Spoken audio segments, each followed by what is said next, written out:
What is happening, everybody? Hope everybody's having a fantastic start to your 2020. Happy New Year. So basically, this is the first show of the year. Not really planning anything out. Don't have any topic necessarily to speak on. You can see I got an air filter making it just into the shot over here. You know, I've been doing some testing with this thing. I've already done a show about me doing the testing, but I just figured it'd be kind of fun to drag this thing back and see how much that thing's actually see-through. Only reason why I'm bringing that up is that I was doing a little bit of a tune revision on this contraption. What's up, Dr. Dip? Happy New Year to you too. Get Shiders in here. All the testing and all of the data collecting that I've been doing has been with the stock filter, not the green filter. And the reason why, I just could not get any reasonable data to show me that that green filter was going to give me any advantage. And so that's the reason why. I think Dr. Dip was asking how the tune was going. The tune's going great. Basically, just trying to get some final data for mile per hour at shift point is really all I was doing. Getting that mile an hour to be a little bit heavier than what I feel like the car will go through the traps. That way the mile per hour will carry through the traps, hopefully. And Phallus Rex is in. Happy New Year to you too, buddy. Yeah, it's just a bit of a process with this thing leading into it. Also, I wanted to test fuel quality. We just got through taking this thing on about an 8-hour road trip. And happy to report a few things. For you guys that never get your cars out and drive them, you're missing out on one of the most fun aspects of owning one of these contraptions. Basically, the average mile per hour was about 85 on this round trip. Burned through a couple of tanks of gas, by the way.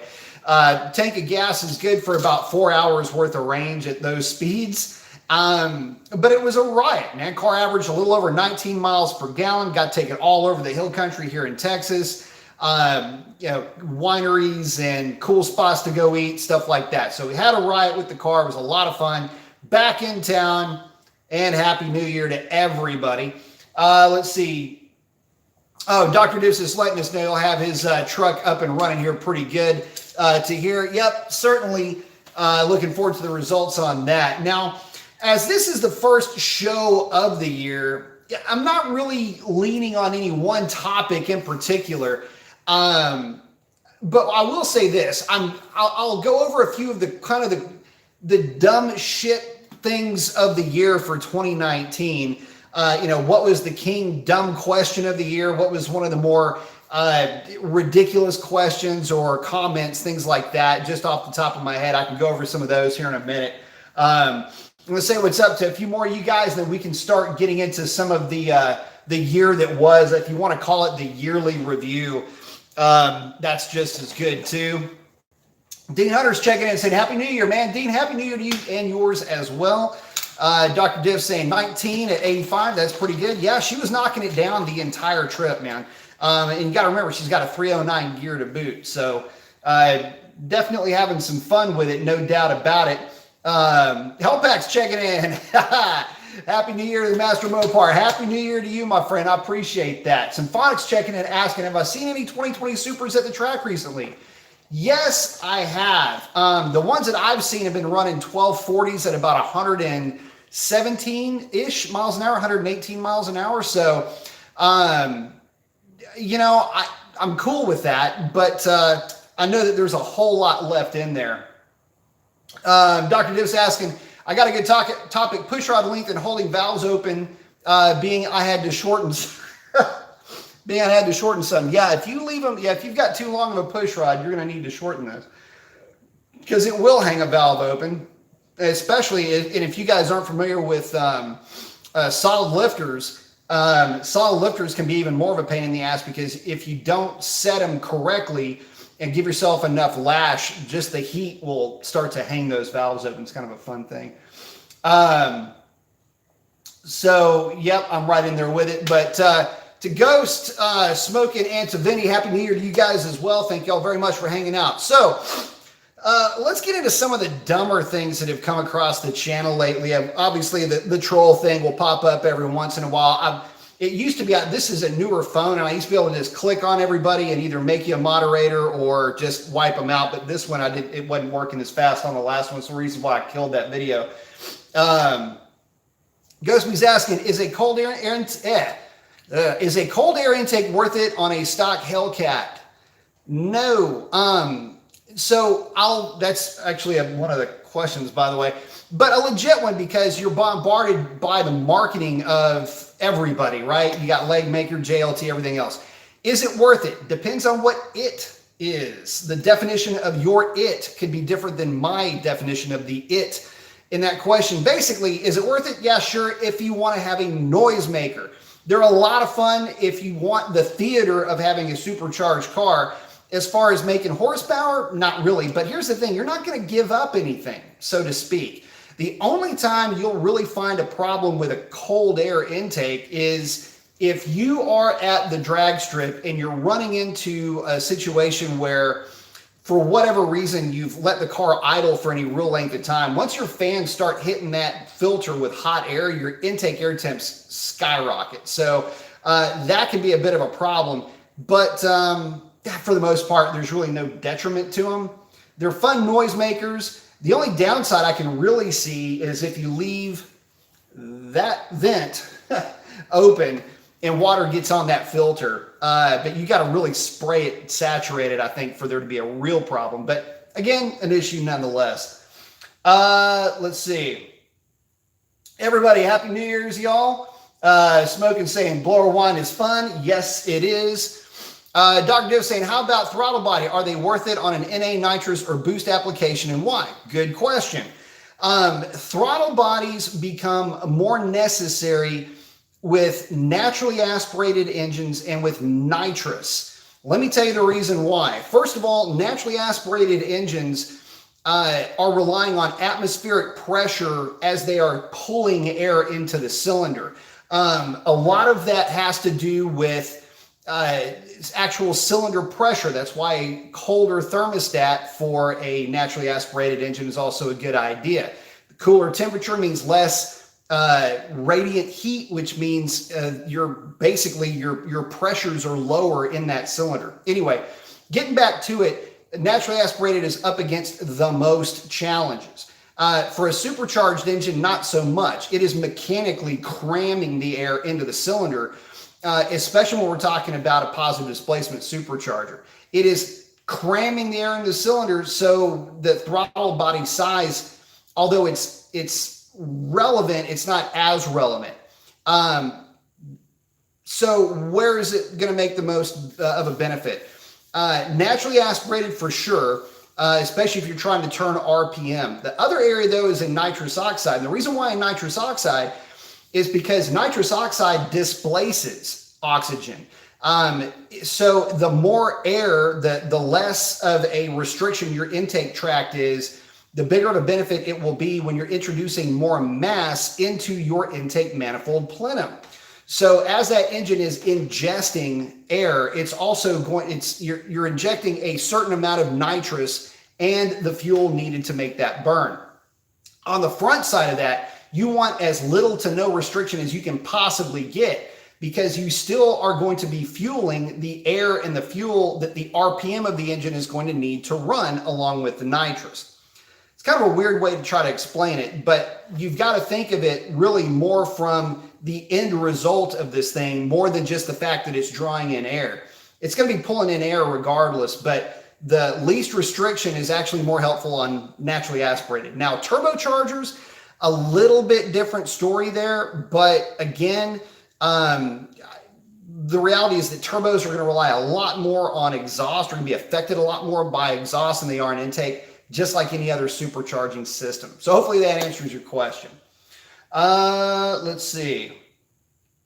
Dr. Div saying, I like tip-in on bigger throttle bodies. I do too, but you can also work that into the tune as well. I like the larger throttle bodies though, because if I'm able to get my hands on the intake, I can smooth out the throat of that intake and just make things cleaner and make that mate to a larger throttle body. See, that's the other side of the conversation is a larger throttle body just in general is not going to help you if the rest of the intake tract can't flow what that throttle body is able to flow. So it depends on the intake. It also depends on the RPM range that you're looking to make the engine work in, because intake port velocity is a big deal. And if you start to kill port velocity because you've got more or less just gaping hole sitting right on top of your plenum, that can kill throttle response. So it's not just about the wide open throttle part of it. These are automobiles, not dragsters, not go-karts. They've got to be able to operate throughout a wide range, not just a very narrow band. Stuff that works well in narrow band doesn't always translate to the street. So something to think about when you're putting one of these together. Argrassi's saying, Happy New Year, B. Happy New Year, man. Man, I'm ready for this new decade and taking delivery of my Toro Red Hellcat when it gets here. I love it, man. I'm so stoked for you, brother. Keep us posted on that thing. Don't get greedy with it. That thing will be a lot of fun long term. Smoking 05 is asking, is 88 millimeter too big for a 392? Does it slow down velocity at low RPM and hurt torque? 84 is 84 better. Here's the problem. The intake will not flow 88 millimeters, period. I don't care who ports it. You can get me to port it. You can get peak speed. You can get MMX. It doesn't matter. The throat area on the 392 just won't allow it. It will flow 84 millimeters, though, very well. So here's the thing. With the stock intake, no, 88's not going to help you too much. And a lot of that has to do with the actual runner design as well for the Mopars. They're long. They're actually not bad. They're just a long runner design. And as such, it's going to kind of run out of steam up top. Now, if you're looking to put the Holley intake on the thing, now that's a horse of a different color. Yeah, I'd say go as big as you can stick on there. It's a short runner intake. Don't let there be any difference in KPA for your intake plenum and for your atmospheric KPA, and you'll be fine. The best setup that you can have, just so you guys know, from an engineering standpoint, the best size of throttle body is the throttle body that gives you zero difference or zero delta. This is for a fuel injected engine, not for carbureted. This has nothing to do with carburation. But for fuel injection, you're looking for at or very close to zero delta between atmospheric KPA and plenum KPA at wide open throttle at either peak torque or peak horsepower or peak overrun RPM. So basically, if you've got zero at that point, no matter what happens after that is irrelevant, but you want the smallest throttle body that will get you to that point and no larger, because that can kill plenum velocity, which can affect plenum fill rate. Now, the idea is to try to have, if you can't get to that level, have at least zero KPA delta at peak torque. That would be very good. You might have some slight trail off on the back half of that, but zero KPA delta or very close to it, because runner length and runner design can actually kind of, well, let's just say that it can have there's a toll that can take on actual KPA in the plenum. You might have to give up 1 or 2 KPA, basically 1 or 2% to get you there. But that's kind of the way of thinking to get just that sweet spot of flow and velocity. Again, your engine may differ. RPM will be a big key to varying, or rather, should I say, RPM will be the big key as far as at what you're targeting to make peak power at, will be a big key in what size your throttle body is going to be. So hopefully that helps you out. A lot of guys go a little bit too big, and again, it's overkill. Doesn't necessarily hurt anything on a fuel injected engine if you're turning high RPM. That's why you'll see on some GM setups, you'll see these huge throttle bodies, because yeah, they're turning them to a real high RPM, and it doesn't hurt them really anywhere else. They're not worried about stuff down low. Jazz Hellcat saying, hey B, I just bought a indigo blue red eye wide body. Is the factory tune similar to a Hellcat in that the higher octane fuel will help on a stock tune? No, it's not. So get a load of this. Well, yes and no. I know, right? Mopar, they're never really quite the same. So if you look at the timing tables on a red eye versus a Hellcat, you would be surprised to note that the red eye is airflow to airflow, less aggressive than the Hellcat. A lot of that has to do with heat. So there's that to consider. The red eyes and the demons just simply generate more heat. The blower is a little bit less efficient, although basically the same rotor pack is just a bigger, or actually I should say longer version of the same rotor pack that's in the 2.4 liter gets you your 2.7. So the timing values are a little bit less. They don't necessarily pick up by just throwing timing back at them though, because there's a heat issue that you're up against. So in that respect, I would still run the higher octane just to give it a little bit of a buffer in terms of the heat that blower creates. But it's not as big of a bump as what you'll get with the Hellcats. So hopefully that answers that question. And by the way, not all Hellcats are the same. My car is a little bit different in that I swear to you, it's the tolerance stacking is a little bit tighter on mine than it might be on others. But mine actually liked a little bit of race gas, but I also think that I've got a little bit sensitive knock sensors as well. So I've actually gone in and played with some knock sensor voltage, looking at the voltage and looking at what it was pulling and where it was pulling. It was false knock. And so I did away with that. The car is a lot happier now. And that's another thing that I was validating tonight. I actually had some questionable fuel, and in looking at the data logs, it was pretty clear that I was right about the questionable fuel. So I just need to get my butt back to Buc-ee's, because I had to put 93 in this thing from, basically, PDE out there in the middle of nowhere. So I think their 93 might have been a little bit on the stale side. Car still hauled ass though. Let's see. Smoking 05 saying Peak Speed has a ported manifold with 88 millimeter billet throttle body. It works, but the thing is that, so if you look at a normal intake manifold, if this imaginary line here, if my nose is basically that throttle body porting space, they're basically flat. What Peak Speed and what MMX will do is they'll flare them out like this. All right, because my jacked up fingers. They'll actually bell the mouth out of that thing. What that does is it allows you to put the bigger throttle body on there, but immediately it bells into the throat of that throttle body. It's not necessarily a bad thing, but it still, there's mass that you're just not going to get around in there. So I've done that with intake manifolds in the past. I've taken them and belled out the mouth, basically what you would bolt the throttle body to. I've belled that out and run larger throttle bodies on them, and they haven't picked up anything. There was no difference in quarter mile time, KPA, the data was just the same. So in that case, the engines, the airflow demand was being met, and the runner design was kind of screwing the whole program up anyway. So it all starts with the runner. So you got to look at that first before you look at the throttle bodies. Whatever the runner design will allow is what the throttle body will be able to flow. It'll flow just fine the way it sits with an 84 with a properly ported throat.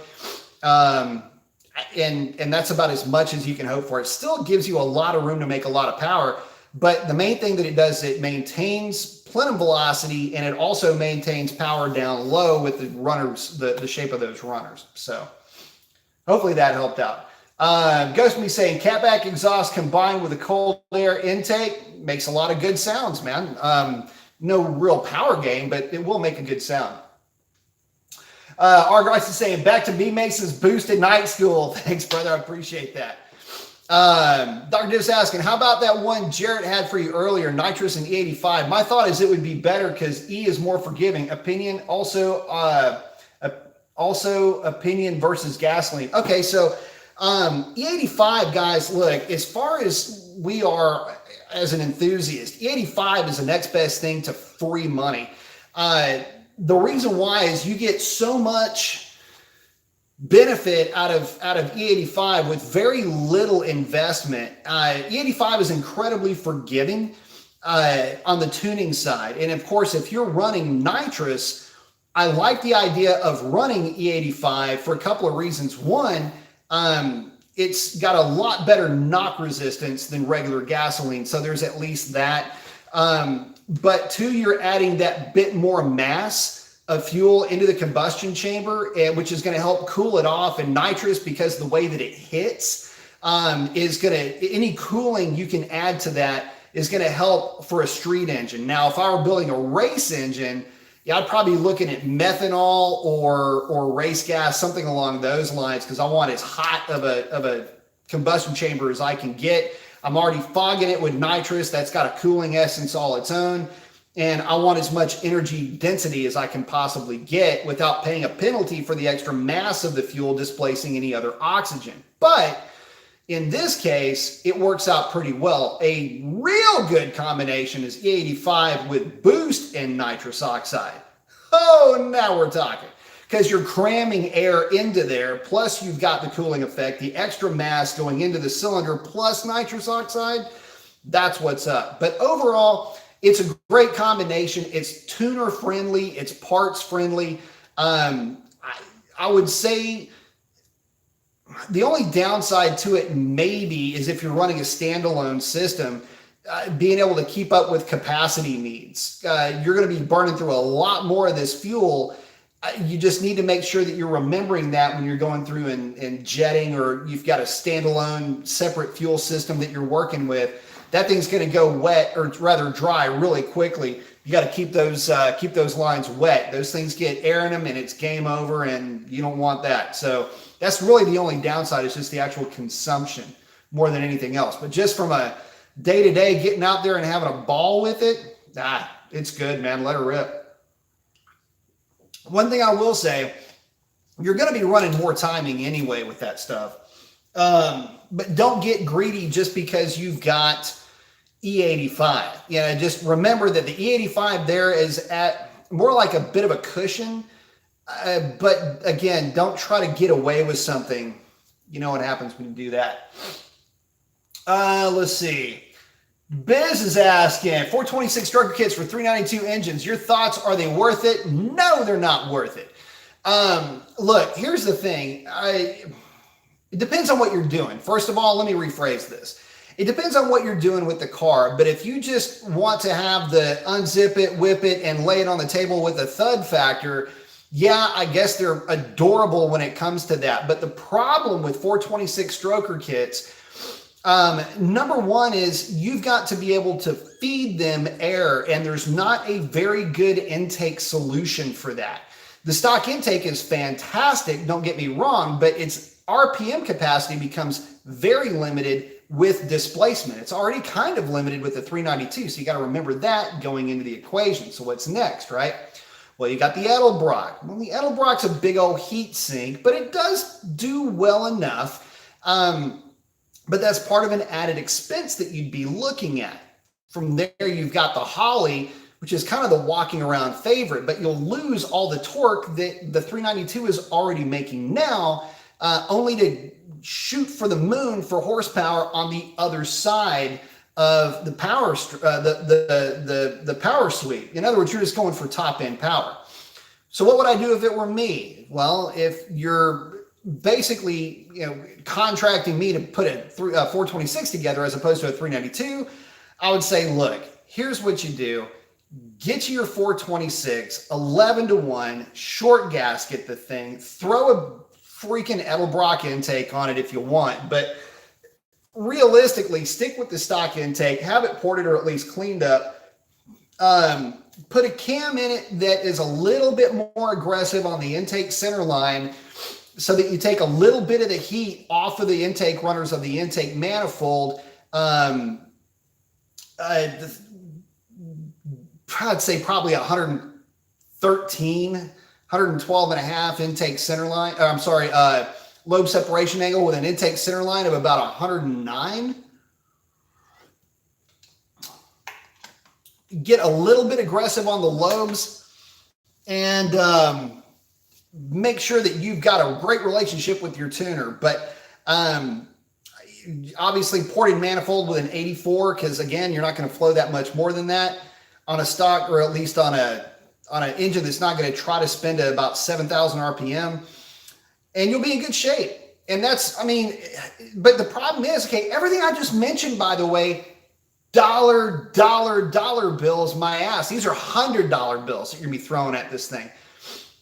And I just don't know that it's worth it. If I had, let's say I had a 2015 Scat Pack, which I'd love to get my hands on, by the way. Let's say I had a 2015 Scat Pack or it doesn't matter. And I just had some money to throw at it and the car was paid off. Maybe it would be worth it so that I could be in the hobby and having fun and being involved with the car. But as far as going out and just making a ton of power and trying to set the world on fire, it's just really not going to be there. And you might find, you won't ever be frustrated with it. But let me just tell you this. I've driven quite a few 426 powered cars. Here's what I can tell you. They feel like to drive very healthy versions of a 392. There's not anything about them that is going to change the way that you feel about a 392 after driving a 426. So just know that coming in. Everywhere that a 392 is really, really good, the 426 is not really, really better. And that's factory stock versus doing a fairly stock, like a warmed over 392 426 build. Hopefully that answers your question, or at least gave you some perspective. Let's see. Zachary is asking, what is the most bang for your buck street tire radial do you recommend for SRT 392 with Hellcat wheels? Using 305 G-force right now all around with the front at 275 and don't feel like that hooks very well. They don't hook very well. With my 392 car, I never drove anything on the back of that thing that was not a Tri-5R. I ran drag radials on that thing everywhere. Tri-5Rs are the best compromise you can get. They're good in the rain. They're good on the track. They're good on the street. I run that tire on these wheels, 305 35 20s on the 10.5-inch replicas on this thing. Love that tire. It's the only tire that I would run on these cars because they give you the best of all worlds. There's really not a downside. And let's be honest, if you're out playing around with the car, you're going to be going through tires a lot anyway. In my opinion, that drag radial in the stock size on a stock Hellcat wheel, or if you've got the wider ones, just go with the wider ones for the aesthetic. The difference in traction is negligible at best. But for me, it's a safety thing. If I can't use that power to get out of the way, or if I need to accelerate quickly, I don't need the car just smoking the tires and putting on a show. I need that car. If I need it to go now, I need it to go now. And that's why I run them. So that's what I'm going for. For me, that's what I go with. And they're not paying me to say that. I'd love to get a freaking dollar for every time I've mentioned them. Let's see. Vinny's asking, do you have any knowledge on gains on porting the intake manifold on a 19 Mustang GT? Wouldn't even bother with it on a 19 Mustang GT. Go with a GT 350 intake and call it good. You're not going to get anything out of that intake. They're already really good. The casting is really good, I should say, on those manifolds. Hey, White Knuckles in saying, hey, B, what's going on? I'm going to port my own 5.7 intake. What is that tube that is sticking out of the throat, and is it necessary for it to be there? The tube that is sticking out of the throat on a 5.7, God, I have to have one sitting in front of me. That is more than likely going to be the part of the PCV system. Yeah, if it's on there, don't hack it off. Spend most of your time on the runners and just port match the actual intake for what you're doing. It will be all you need to do. But yes, I believe that is part of the PCV system. Again, I'm trying to go off of memory here. Let's see. Hayden's asking, for a 5.7, if you were going to build it for boost but wanted to do it in stages, is there a compression ratio you'd recommend for NA power but also good for boost without being lazy? I would not do anything in the modern era boost-wise working with less than 10-to-1 compression. It's just not worth it. I know. What about the Hellcat? It's a little bit different story with the Hellcat because Hellcat has boost on demand. That 9.5 to 1 compression ratio that is in the Hellcat, it's there basically to be friendly with gas based on the boost that it's making. But if I were to do any centrifugal supercharger, there's no reason under the sun to go with less than 10 to 1. There's no reason in the world. So stick with that formula and you'll be good. It'll be peppy under partial throttle. It'll give you plenty of headroom as far as dealing with fuel quality, things like that. But your biggest key thing here is you don't want it to be just flatlining coming out of the hole. So, or just driving the thing around, just cruising. If you go less than 10 with your setup, you're going to regret it. Dr. Div saying he's got a hella great 85 millimeter that's open to the market. Oh, that's right. Check out Dr. Div for his throttle bodies. He's got some killer throttle bodies. No issues with tuning, no issues walking into this so far. All of them coming in at right at 85 millimeter. Great looking pieces. Check him out if you are looking for one. He's the guy to talk to. So, Dr. Div, watch out. These guys are going to start hitting you up for these throttle bodies.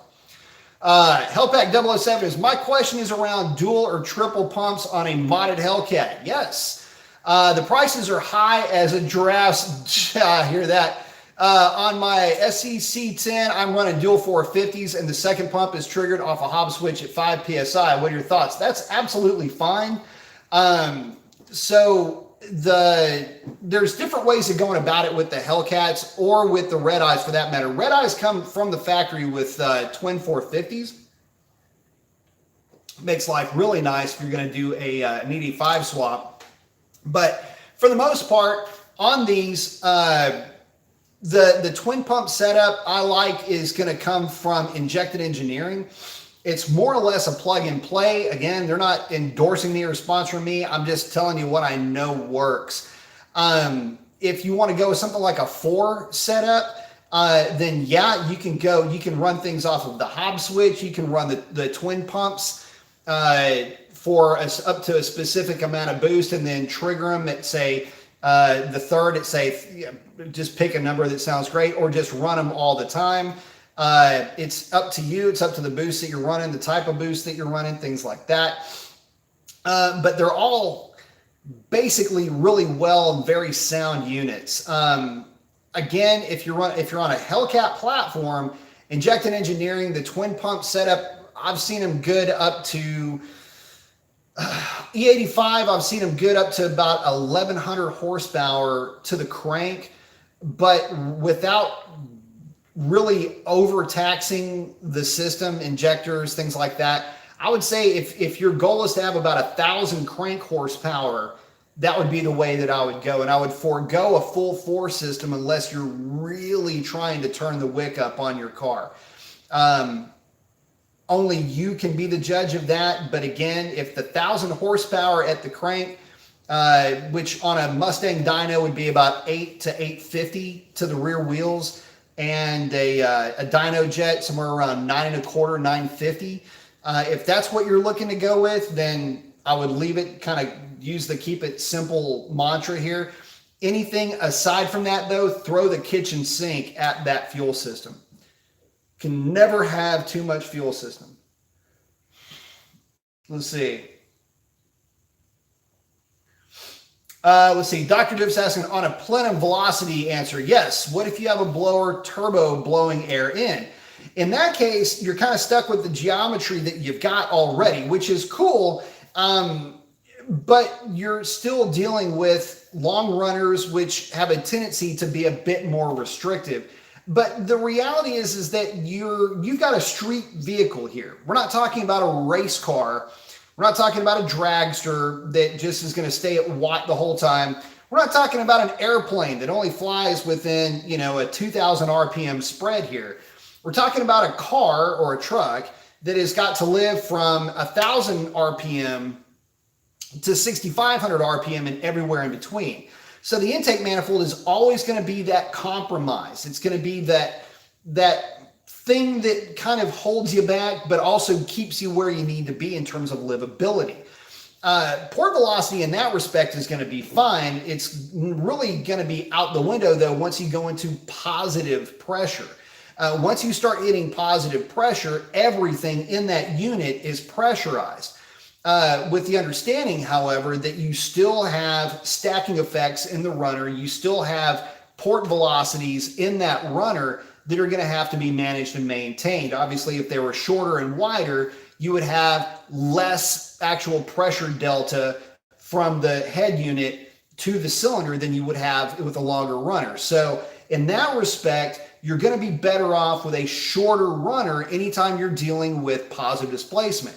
Another great example, or positive pressure. Another great example, positive displacement supercharger. Has no real runner length.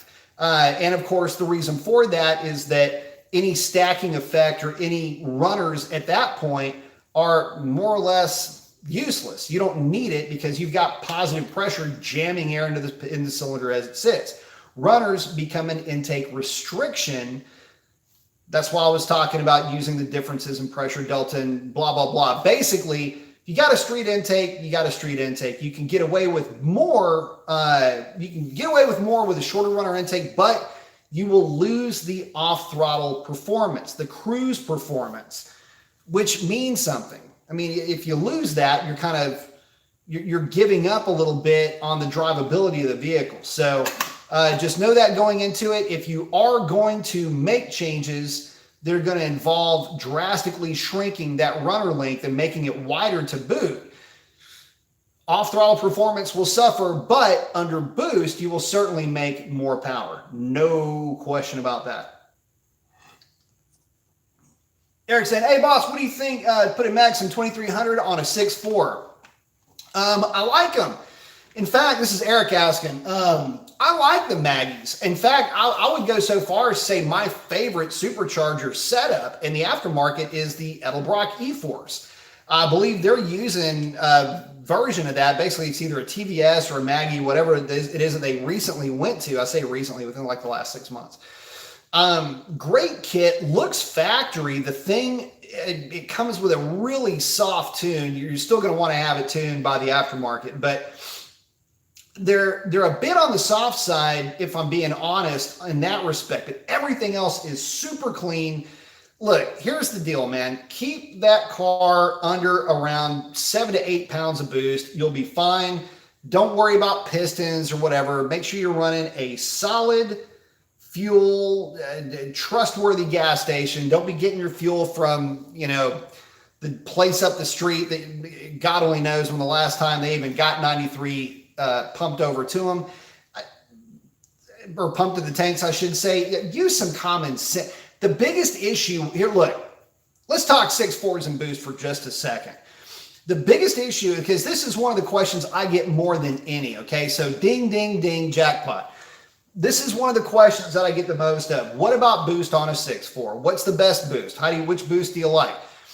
Look, I like the Maggie on 6.4s because you get power right now. But the problem with that is the HP70 transmission is not that stout when it comes to trying to motivate 4,300 pounds worth of car in this direction in a hurry on a sticky tire. If you never run sticky tires on it, you're never going to have a problem because you're just going to light the tires up. Your tires are the fusible link. But the minute you put a sticky tire on that thing, that's when you're going to start running into problems. So, as far as being just fun to drive, the Maggie is the way that I would absolutely go, whether you got a 5.7 or a 6.4. If you're talking about, let me see something real quick. If you're talking about really trying to throw the kitchen sink at a 6.4,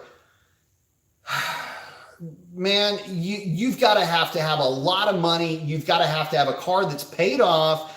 You're going to have to be in a situation with a car where you're not really overly concerned with cash flow layout anymore.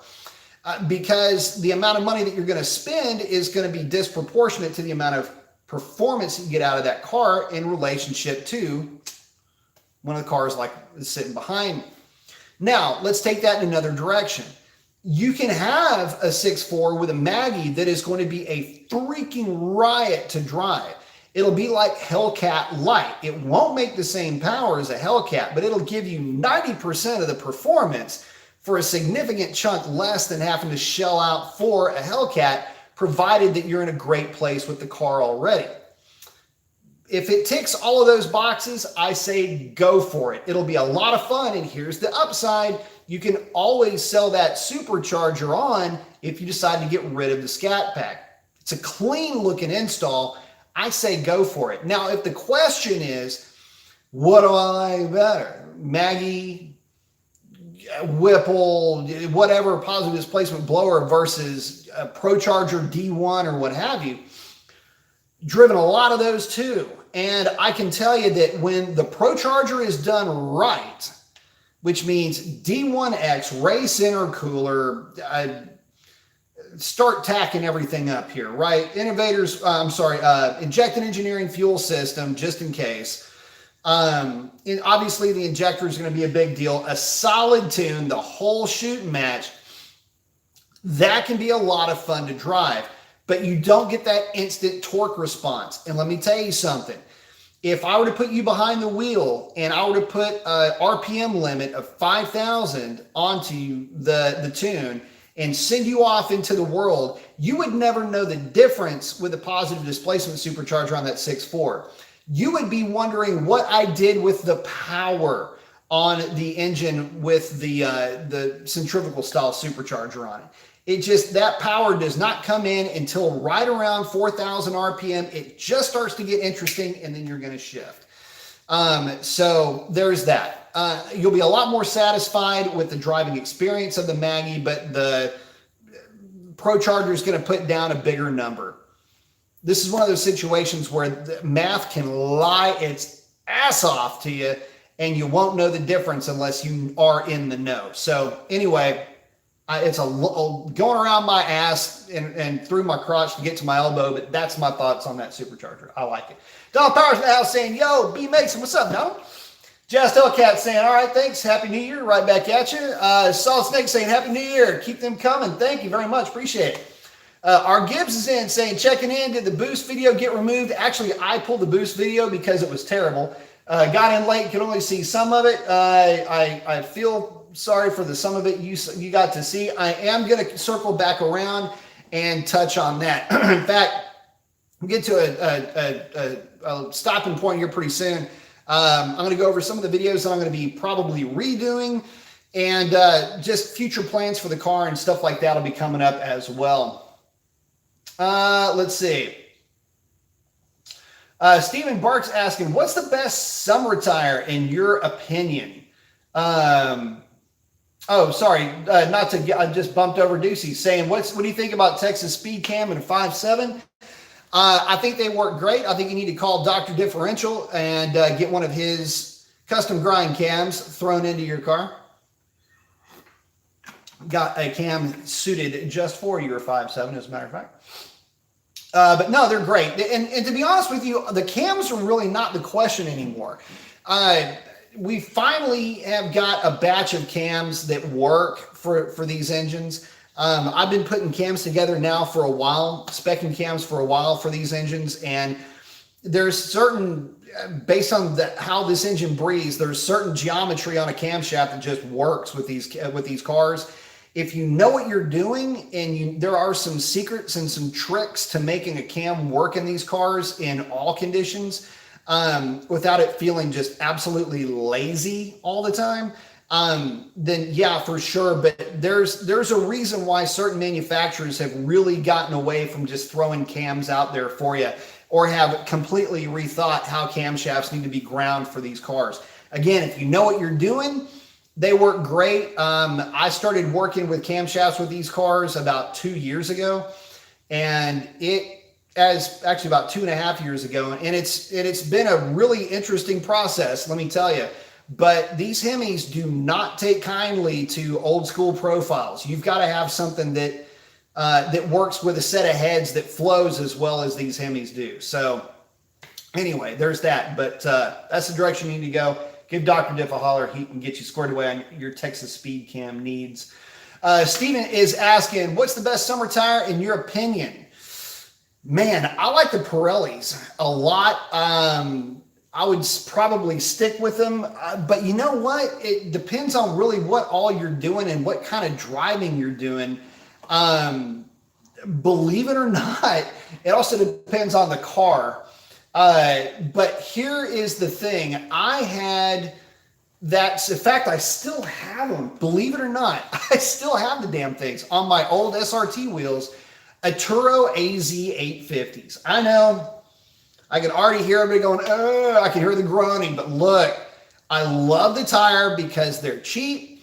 They have good lateral grip, although forward grip is a little bit shitty, but that doesn't matter. They have great lateral grip, so they handle fairly well, and they freaking put on a great smoke show, and they last a while too. Plus, but when you're done burning them off, get another set. They don't cost anything compared to the competition. Check it out. That's the way I would go. I've actually thought about getting another set of wheels for this thing and just running the Turo AZ850 305s on them on the rear for when I do the road trips. That's how much I like those tires. But when it comes to forward traction, they're god-awful. Dr. is saying, white knuckle, have me make support the thing and be done. Hands down the best upgrade. Thank you, sir. I appreciate that. Dr. is saying he did 9.5 to 1 compression on his boost engine. That's because that's what Wiseco offered. That can be the issue. But 9.5 for a truck, 9.5, believe it or not, 9.5 isn't that bad because of the extra load and the extra dwell time that you have at load. So I guess that reminds me too, a better way to answer that question is it depends on what you're running, but yeah, you're looking at 10 to 1 for a car, 9.5 to 1 on a truck. Go that route for the question about the compression ratio. ET Racing is asking, what is my best ET to date? If you're talking about the Hellcat, she has done a 1026, I think at 132 miles an hour. But that's it. It's run a 1026, 1027, 1028, 1029, 1029, 1029. It's basically run every number in there. Might have been, did it run a 1024? No, it did not run a 1024, but it has run 26s. I think it's run 2 or 3 1026s. And that's just at stock boost, the way it was sitting then. With the change that I've made to the tune, I think I might pick up a little bit with the change I made, maybe half a tenth at the back half of the track. But that's really about it. And that's okay with me. I mean, if I can get a teen out of the car in good weather, I'll be stoked. I've already proven that I can run 50s in hot weather. Ran a 1054, which blew me out of ran a 1058 with the best of a 1054 in basically close to 3,000 foot DA at Mopar Fest, which knocked me out of the bracket class, which I thought was awesome. That was great. So there was that. But yeah, no, it's been a lot of fun getting it there too, by the way. But again, to answer the question, mid 1020s has been the norm for it in cool weather. Let's see. Dr. Div saying, thanks for the shout out. You got it. Arthur Wall saying, B Mason, happy 2020. Got the arm flex. I like it.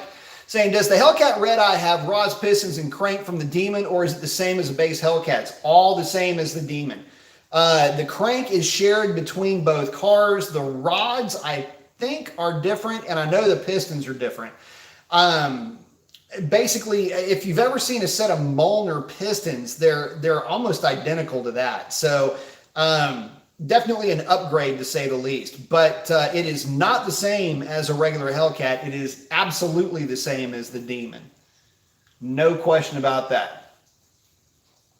Hellpack is saying, thanks, Chief. Would it be okay to leave the booster pump? Yeah. I mean, look, there's nothing wrong with a booster pump if it's working correctly and if it's wired correctly. I cannot tell you how many times customers have brought in cars that had either dysfunctional booster pumps or they were wired in incorrectly. That actually happened to a car that I'm thinking of specifically, where it is the car that convinced me that the Hellcat was the way for me to go. Was a customer that drove his shit. I don't want to get too deep on an aside here, but there was a customer that drove his car to Houston from San Antonio to drop it off with us. That he drove it to Houston. The car had long tubes and metal substrate catalytic converters. The metal substrate catalytic converters were melted, and the only thing that was saving the thing from blowing up that I can think of was the fact that he was running a cheap set of American Racing headers. The flange had warped, and the exhaust gases were basically leaking past the flange. It was a huge exhaust leak. He drove the car like that from San Antonio to Houston, complained that the car was down on power, which I can imagine it was. And that's when we commenced to start to fix things on that car that should have every time. I feel so bad for this guy. He was such a sweetheart of a guy. He was originally from Mexico City, moved to San Antonio with his family for business. The coolest, the absolute coolest accent though, whatever he would speak. But anyway, every time I would call the guy, it was just such a, like, man, we found something else wrong with it. Every time anybody would crawl around that car, we would find something else wrong with it. And one of those things, booster pump was not even hooked up. And this is a car with a 10% lower, a 275 upper, running E85. I'm going to let that sink in for a minute. I didn't mention anything about double pumps, triple pumps, nothing like that. Running E85, 10% lower, 275 upper. Yeah. Can't believe the thing didn't blow up. Let's see. And after that, I resigned myself. I'm getting a Hellcat, because if a Hellcat can survive that kind of shit, it'll survive anything. Provided you're not getting too aggressive with the tune. All right. So, Dr. Diff is checking in with Dulcie. Let's see. Mr. 76 saying, is there a company that sells a drive shaft adapter connected 727 to an 06 Charger rear end? Yes. Drive Shaft Shop, DSS, I believe, has an off-the-shelf part number for exactly what you're looking for. Give them a shout, though. Mr. 76 has saying, happy 2020, man. Happy 2020 to you, too. By the way, if you've got a 76 Aspen, that's an awesome car. So congrats to you, sir. I love Aspens. They're a pretty cool car. Aaron is asking, I have a stick scat, just got a, let's see, Spectre Cold Air. Do you know of them? And your thought seems to be working okay. They're all about the same. I think you probably spent your money poorly, though. I'd have probably gone with a Hellcat setup myself, just because I know that they work and they work really well. But either way, it's a good enough kit. Just watch your intake air temperatures. That's going to be the thing that stings you in the summertime, or if you get stuck in traffic or what have you. You'll just see that temperature start to rise pretty quick. Alex is asking, what can a first-gen 300 SRT8 powertrain hold, and what's the best bang for the buck as far as mods go? Well, but you've got a 6.1 with a nag one. I would say take a look at your rear end ratio. I can't remember if those were stock 309, but I'd save up the money, throw a tune, a trans tune, and maybe a 370 gear at it. 370 gear cost is going to blow your freaking mind, but just anyway, that's going to be probably the list of stuff I would do to that car. Long tubes and an exhaust can help to bolster a little bit of power down low and on partial throttle tip in, but it just depends on what your budget is, brother. I mean, if you want to throw a bunch of cash at it, by all means, you can do that. The only downside to it is that it's always going to be basically playing second fiddle to anything with an 8-speed. But you can get some great performance out of it, and if nothing else, it'll do a real pretty burnout, because those 300s are, I love 300s. So absolutely check out those mods. But again, it depends what your budget is, buddy.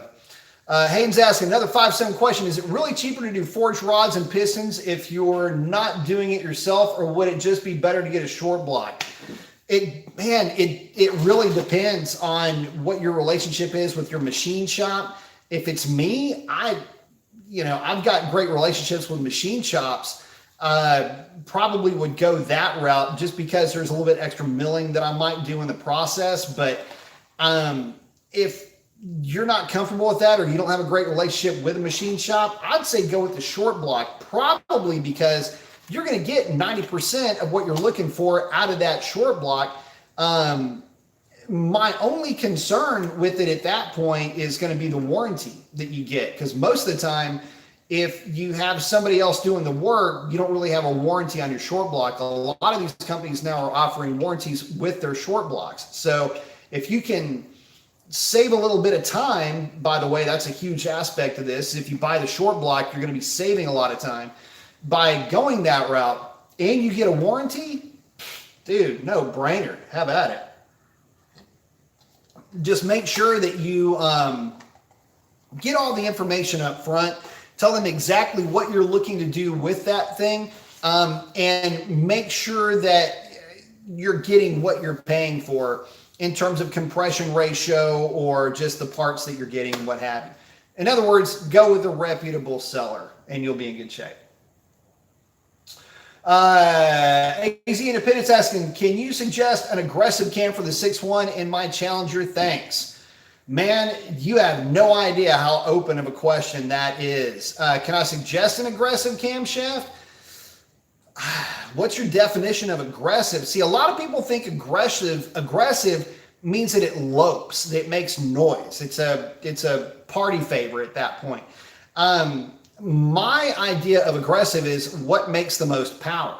So just because it lopes doesn't mean it makes power. In fact, it can typically mean that it's a dog down low. So I would say, look, anything for that car with those heads and that intake, I would say something in the range of like a 226, 230 type of a cam with about 113.5 degree lobe separation will get you at least in the ballpark. Aside from that, just depends on really what you're going for, what you're going to do with the car. Are you going to re-gear it? Are you going to put a different torque converter in it? Because that cam is going to want a different torque converter, bro. Let me tell you. And you'd be a lot better off with a gear in it too with that cam. So it all depends on what you're doing with the car as far as what's aggressive. Don't try to throw the kitchen sink at it though. Again, give Dr. Diff a holler. He can definitely get you squared away on things that are non-VVT, just like the 6.1. But be honest with yourself when you start to talk about camshafts for your particular project as well. The last thing you want is something that sounds good pulling into the Cars and Coffee or the Car Meet or wherever it is that you're doing, whatever you're doing with the car. Yeah, it might sound what you think is good, but those in the know will see that and go, God, that car's got to be a pig to drive around. I mean, unless you're at wide open throttle. So anyway, take that for what it's worth. Aaron, also, what is the biggest tire I can go on a 9.5-inch Scat Pack? 275, 40, and that's about it. Let's see. That's as big on a 9.5 stock Scat Pack wheel. Well, stock Scat Pack is a 9-inch. So the stock size on a Hellcat or an SRT is 275. What is it, 40? 275, 45? Golly. New Year's treated me right. Anyway, stock Hellcat tire size about as big as I put on a 9-inch. Has the best look, has the best footprint. You can go 305, 35, but the problem with the 305, 35 is that it's a little bit bowed out at the bottom. So from an aesthetic, it looks okay, but I would still probably suggest on a 9-inch sticking with a 275. If it's a 9.5, 305, but only for the aesthetic, because you're actually not going to have better traction with the wider tire. The problem is the tire bows out too much at the bottom. The weight is in direct line, whatever the rim width, that bead width, I should say, that perpendicular to the earth is where the weight is going to ride on that tire. And you can see that on the tire. So if you just be putting a wider tire on it, it's just you'll have the strip, the wear strip is going to be in the middle, and you have nothing on the outside of it. Just know that going into it. Smoking at 5 saying my stock summer P0s are $400 each. I bought 315/35 AZ850s for $130 each. I can burn off a lot of those for the price of the P0s. You're damn right. Let's see. Hellpack's asking if I'm the fastest stock Hellcat. Man, it depends on what you call stock and what isn't, what is.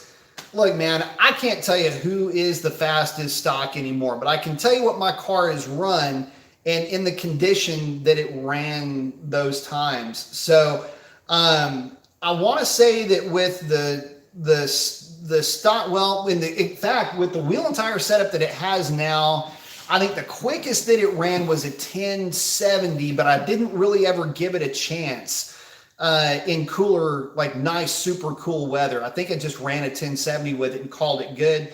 It's second time down the drag strip, it ran a 10-second quarter mile with the way that it sits now. So there's that to consider. But taking that a step farther with the stock gear, and it did not have the rear seat delete yet. In fact, it would be exactly almost a year ago. The car was running 1040s.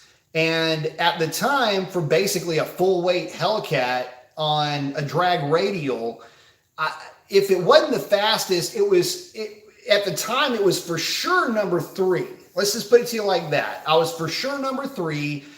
There were some questions as to whether number 1 and number 2 had significant weight reduction.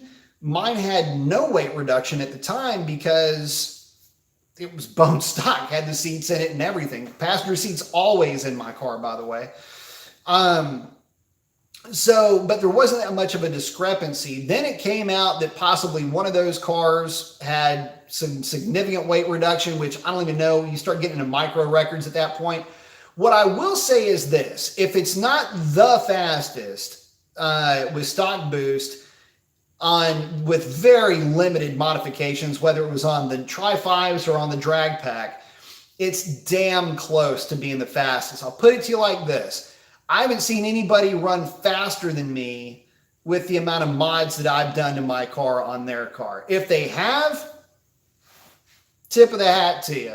But I haven't seen it yet, and there's a lot of people saying that they've gone quicker, but then you come to find out that they haven't gone quicker. They're playing the DA game and their car was stripped or something along those lines. Look, I don't care, man. If somebody's faster, then they're faster. Shit. I mean, if I were to put my wife, who only weighs 100 pounds, behind the wheel of this car, she's going to go quicker than me. All right. So there's, my fat ass, taking up some real estate inside this thing too. But, I'll tell you something. I'm cool with, if somebody wants to say I'm one of the fastest, I'm in the top 5, I'm in the top 3, I'm in the top 10, whatever you want to call it, I'm there. And I can tell you this, if you beat me, there's only 1 or 2 levels up from me to go, and then that's it on the stock power ladder. So yeah, I'm either at the very top of it or I'm very near it. And but that's not to say that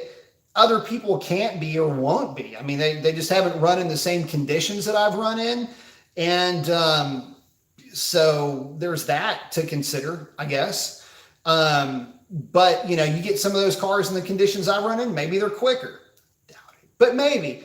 And, but no, little Miss Revlon will definitely put a hurt in, and she's hurt a lot of feelings, by the way. Revlon, AKA Red Alert, AKA Roxanne. She's done a lot of damage and she's hurt a lot of feelings. And folks have accused me of running pulleys and a lot of other stuff that I haven't done. So, hey, if that's the case, I know I'm doing something right. So, anyway, hopefully that answers the question. Mr. Aspen saying, I have 2 Aspens and 3 70s trucks. Thanks. They're cool shit. I tell you what, we need to talk because I'm looking for a project. Trucks, by the way. Sean, thank you very much, man. I appreciate it. Saying happy New Year. Here's a little nugget for some 100 octane fuel. January 11th is coming like a freight train. Yes, it is. But newsflash, brother, she's running on 93 octane this year. Not running 100. That goes into the tent fund. Because no, I still don't have the windows tinted in my car. But yeah, no, it's going to be running on 93 this year, and mainly because last year was straight 93. Oh, that's the other thing. The question about am I the fastest? One of the questions was what fuel were the other guys using? I was on straight 93 octane with a locked PCM when I went 1040s with the quickest at 1047. Stock gear, stock everything. Again, locked PCM. The other thing that was brought up was one of the cars might have been running 100 octane, which these cars are known to, in some cases, pick up a little bit. Some do, some don't, but most of them do. And to the point about January the 11th. Yeah, January the 11th is coming up quick, but you can't hear it on the camera here, but it is pouring rain outside. We have had the worst leading into Januaries that we've had in a long time. We've had fronts coming through, but they're not strong enough to push that Gulf air, that humid ass, Gulf of Mexico air back down south. Stuff keeps blowing through here, man, and making a mess of things. So fingers crossed we're going to have a January the 11th track day, but I don't know, dude. It's a little fishy. But then again, this is Southeast Texas, and we won't know until about a day or two out if we're going to have to move it or not. Last year, we did have to move it. Year before that, we did not. Hopefully this year, we don't have to jump through hoops or make a mess of things. We'll see. We shall see. But thank you for the contribution to the cause, my friend. Sam's checking in and saying, I wonder if you could swap a 342 gear on an 8-speed car in a car. Would it do any good? It would, let me just say this. It would be good if you could find a 342 gear that would work. I think the Gay-Trag rear gear is serviceable, but I'm going to just say this. The Gay-Trag, I'm almost positive it is because I think Motive makes gears for it. But any other system, I don't believe is. And as a matter of fact, that's one of the pain in the asses that I've been complaining about for a long time. Why these rear ends aren't serviceable blows my mind. I've never in my life experienced something like that, but they're not. And because they're not, it makes a bit of an issue. But mathematically for a 392, a 331, or a 327 would be ideal. So anyway, take that for what it's worth. Let's see. Shawnee's asking, is it going to be hard to find 100 octane fuel near the track? I can probably bring a can of it down myself. Yeah, I mean, put it to you like this. You will probably be able to get 104, but getting 100 is going to be a pain in the ass because nobody buys 100. And that's just kind of the way that it is. 104, because it is 104, I guess people just go that route. The only problem with 104 is it's got a real high ethanol content, as opposed to the 100, which is just basically pump gas that's really, really good. So, but yeah, you're going to want to, if you're wanting to run your car on 100 octane, I would highly suggest bringing your own 100 octane with you. Bring a 5-gallon jug with you. Excuse me. Smoke is checking in saying, Scat Packs with the 6-piston brakes come with 9.5-inch wheel. That's why, your TA. Okay, so you had a TA then. So you had the TA, the dynamic package, and the SRT that all had the big brakes like the Hellcat. So there you go. You're running the 9.5s. For the rear, 305, 35 will work. For the front, stick with the stock size. Saying you got a 2011 for the rear, 315, 35s. That'll probably work, but you're going to have to do some work to your inner fender to get those to fit. Let's see. Phallus Rex is asking, do you consider yourself famous at this point? No. Asking, have I ever had people recognize me in public? Yes, that actually happens more than I thought would happen. I'm not, no, God, no, I'm not famous, but it does happen quite a bit. The funny thing is that if you see me out in public, just come up and say hi. Don't think that I'm gonna bite your head off or anything like that. I like it when folks come up and say hi. If you see me in a group of people, just walk right up and say hi then too. Don't worry about interrupting or doing anything like that.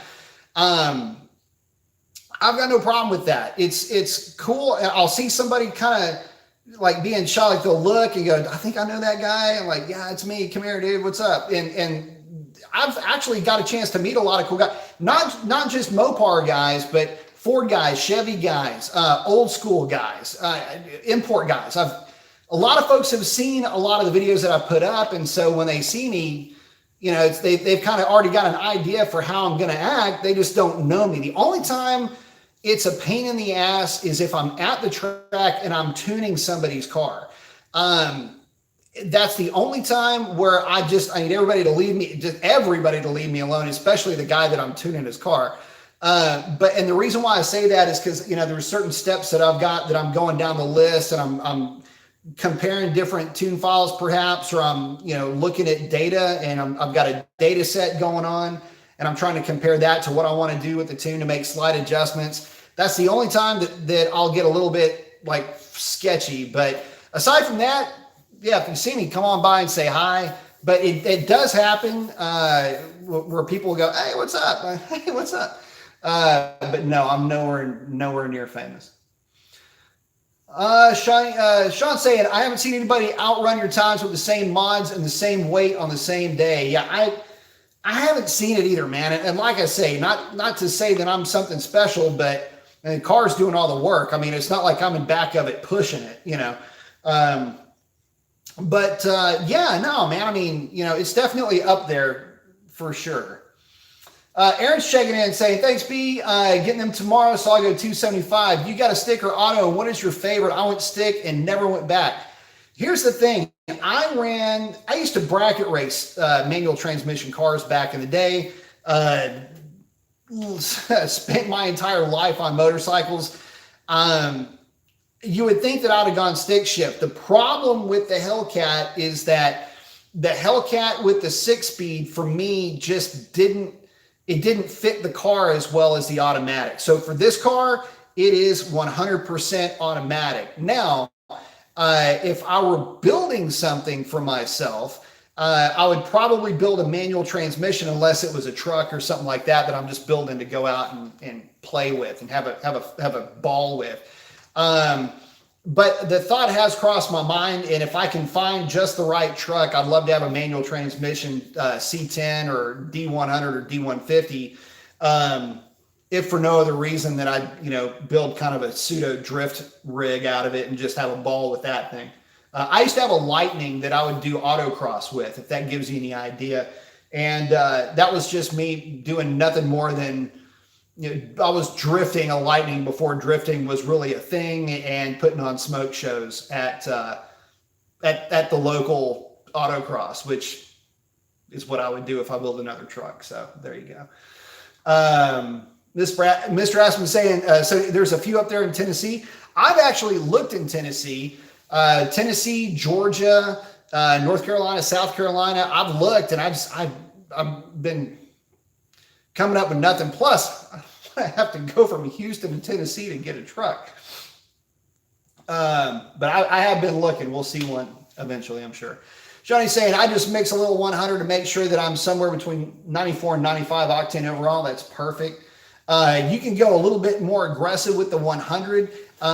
Use the 104 a little bit more sparingly, again, because of that extra ethanol content.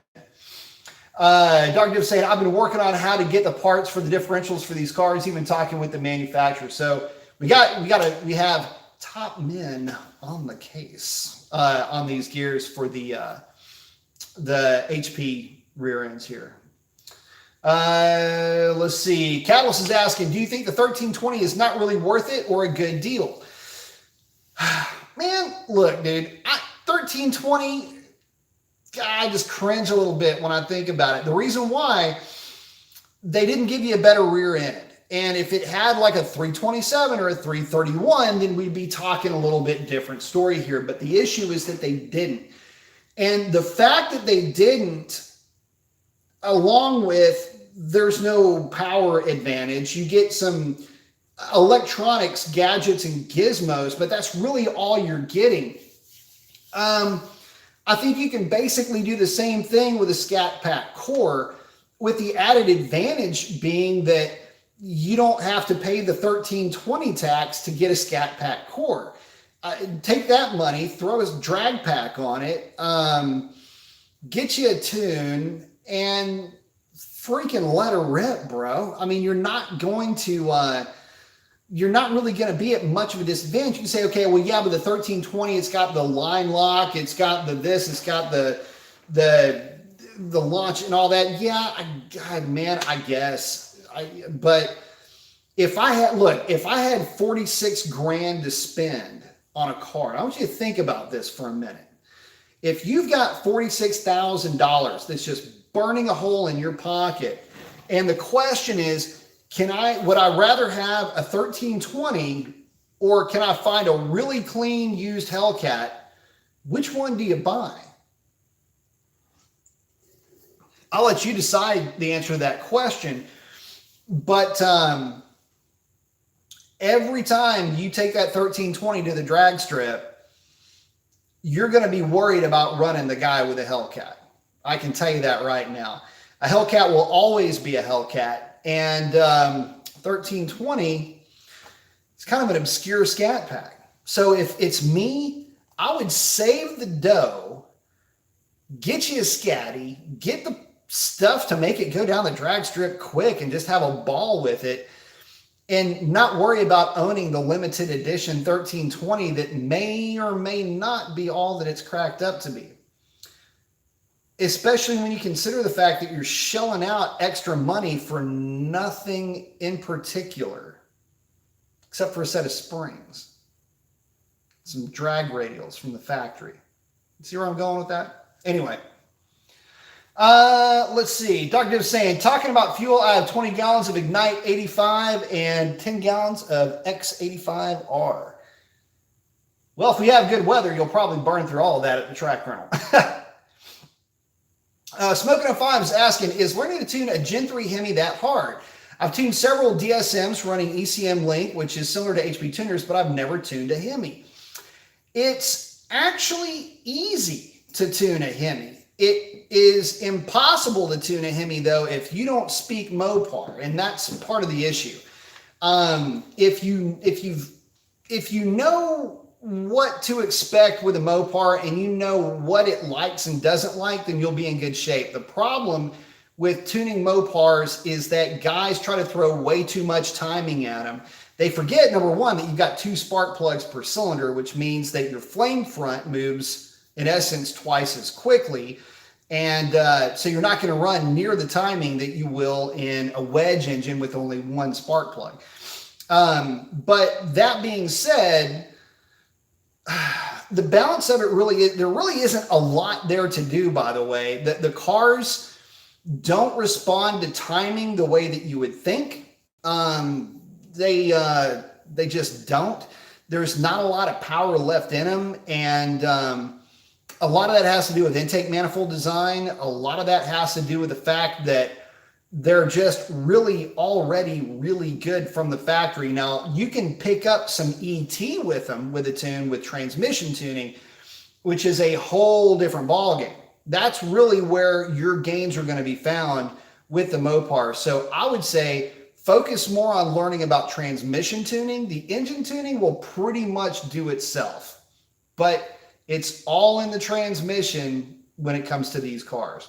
There's a lot of wiggle room there. Sam's saying it's sad that Ram finally killed off its manual. Yeah, I hear that. Company I used to work for I had a 2500 dually with a Cummins and a 5-speed. I used to love driving that truck. Let's see. Shawnee's saying the automatics are getting so good now that the manual transmission's going the way of the dinosaur. You know, I tell you what, that's true. And it's a bummer, really, when you look at it from the point of view that it's a skill set that you really should have, and you just don't anymore. It's not necessary. And it's a bit of a bummer. And the other thing, too, is, though, that you got to remember that the cars today are significantly heavier than what they used to be. And my personal cutoff for a manual transmission is 3,600 pounds, 3,700 pounds.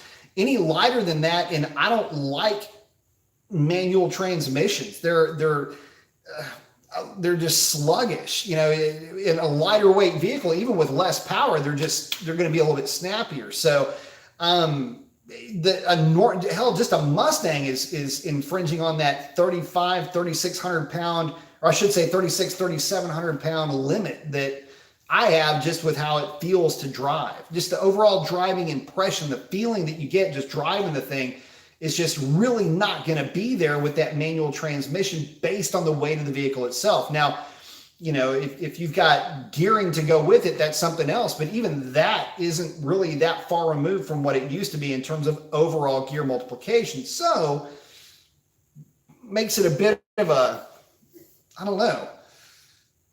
I mean, by my own definition of, you know, weights and what I think works well, you're already over it, even with some of the lighter weight, quote unquote, lighter weight cars. I'm saying we need an SRT Voyager. I'll say SRT everything, man. Hell yeah. Shawnee's saying, unfortunately, I've seen a number of 1320s stuck in the 12s. Let me tell you something. Look, I didn't want to bring this up with the last question about 1320s, but let me just say this, guys. You guys know that I'm at the drag strip literally every weekend. It's rare for me to not be at the drag strip 4 times a month. There are a few 1320s that have shown up. I've kept my eyes peeled for them, and none of them have run 11s yet. I want to just say that I don't know if that's driver. I don't know if that's how they're staging the car. I don't know if that's how they're set up. I don't know about none of that shit. All I can tell you is that none of them have done 11s that I've seen yet. And I know that there's some people that are saying that they've done this, that, and everything else with their 1320. Whatever. Save it. Okay? Because the normal guy that's running a 1320 ain't got it there yet. And if that guy's not there yet, then, you know, whatever. I can't really get on board. Now, I know that there are a lot of guys running in good weather with an experienced driver. I know that there's a lot of folks out there running 1150s, 1140s, which is about right, considering the weight of the car, the power that it's making, and the fact that I went 30s with my freaking SRT and went 25 with a car that was stripped. So there's that to consider. That was a sealed engine. I mean, I think it hadn't been cracked at all, so you can call it sealed if you want. But no, I'm not really on board with the 1320, and I'm not on board with the 1320 because Dodge didn't do anything to get me on board with the 1320. You know, let me stretch that out a little bit further and just say this. If the 1320 had an optional 331 gear, let me tell you that is what would be sitting behind me as I'm rambling on about cars or titties or whatever I'm talking about at the time. That's what would be sitting behind me. They did it for the Demon. They did it for the Red Eye by offering the 309 gear, but they didn't go through the trouble of getting a different gear ratio for their flagship sportsman grassroots racer, which is something else I should talk about, but I'll save it for another video, or at least another topic. Can you kind of get an idea where I'm going with this? Anyway, let me keep moving forward here. Catalyst 99. If I had 46 grand, I'd probably get the Scat Pack and add some performance parts. It's kind of where I'm going with that, especially if you want to stay NA and you're going to get a new car anyway. Sam Grable saying, Sean, let's see. Wait, Sean, when I tow, I'd rather have the control. When he tows, he'd rather have the control of the manual. That's what, yeah, the dually I was running around had the manual, and I loved it. Sean, he's saying he paid 46 grand for a nicely loaded, brand new 2018 Scat Pack Shaker 6-speed. I should have bought the automatic. Traded it off on the automatic Hellcat. Much happier now. TU in the house. What's up, man? What's up? Got it up. I love it. Saying Happy New Year, brother. Happy New Year to you too, my friend. 2020, man. Roaring 20s are back. I like it. Mike Corleone coming in and said, Happy New Year, Professor. Happy New Year to you too, my friend. Shawnee's saying his Termi at 3,600 pounds with me in it was way easier to launch than his 4,200 pound Scat Pack manual. And that's kind of what that kind of gets me back into it. You know, that weight limit for a manual transmission is a real thing. And again, you know, even with the lightweight cars, you're infringing on that weight limit that I've gotten. By the way, physics don't change with time. You know, you can say, oh, that's an older car. And that, look, none of that stuff matters. That law is forever. And it just personal preference. But yeah, I just don't like, I don't like those types of transmissions if I'm wanting to play with something like that. Sam Grable saying, I've seen crew cab diesels with full interiors run 11s. We get a lot of those down here, by the way. 11s is just a fast diesel down here. It's not a real fast diesel. We got a ton of those contraptions running not only low 11s, but high 10s regularly. Let's see. David saying, I want to buy a Dodge Ram 1500, but I'm scared of the failed lifter cam issue. It's a 5.7 Hemi, mileage is 80,000. Normally I would say don't worry about it, but depends on the year. If it's a 17 and up, I wouldn't worry about it. If it's any older than that, I would probably start to say look elsewhere. I haven't had any problems with my truck. My truck is part of a fleet program though, and it's a 17 base model quad cab.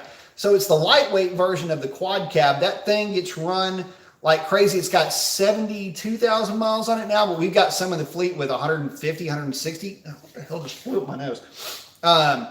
Those things, we haven't had any problems with them. So, I mean, from a fleet point of view, no harm, no foul. Those things are rocking and rolling.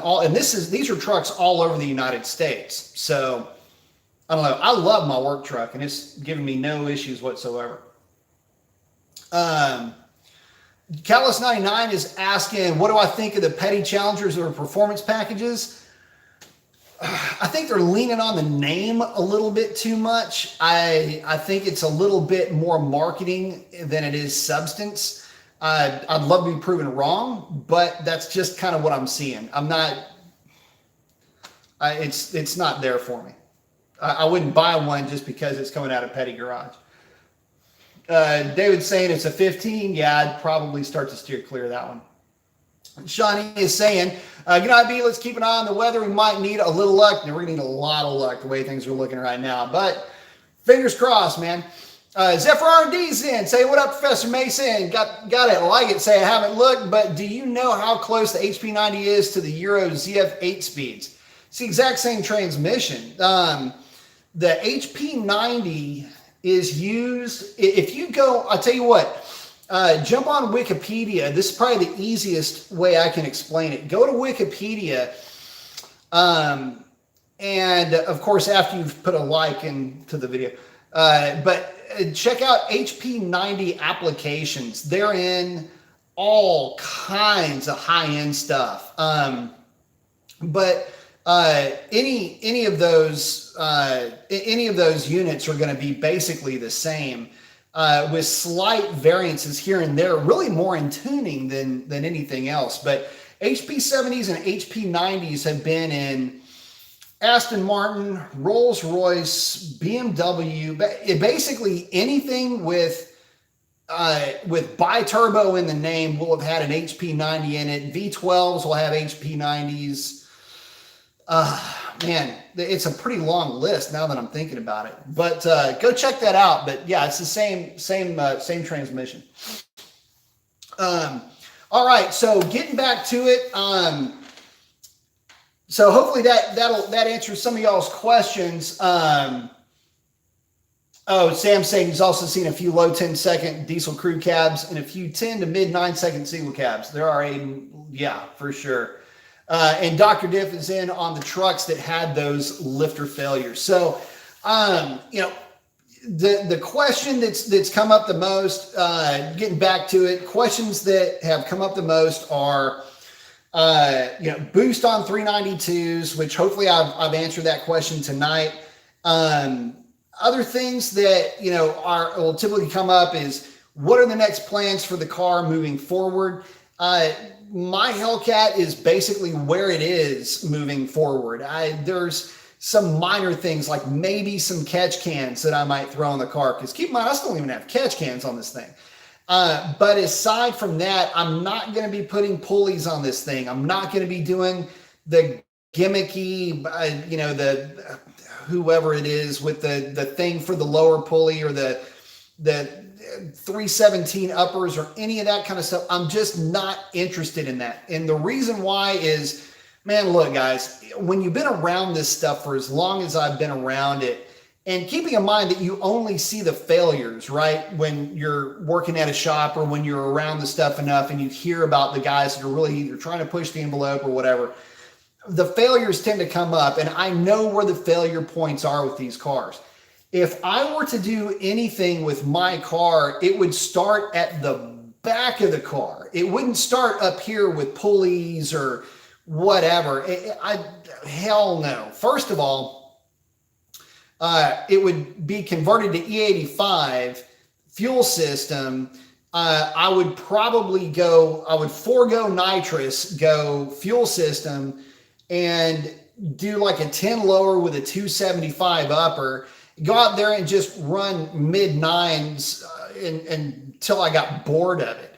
That would be about the extent of what I would do to the car if it were mine, because I know that is a safe route to go. Probably a cat delete in the process, just because I'd be dealing with more mass going through the exhaust system.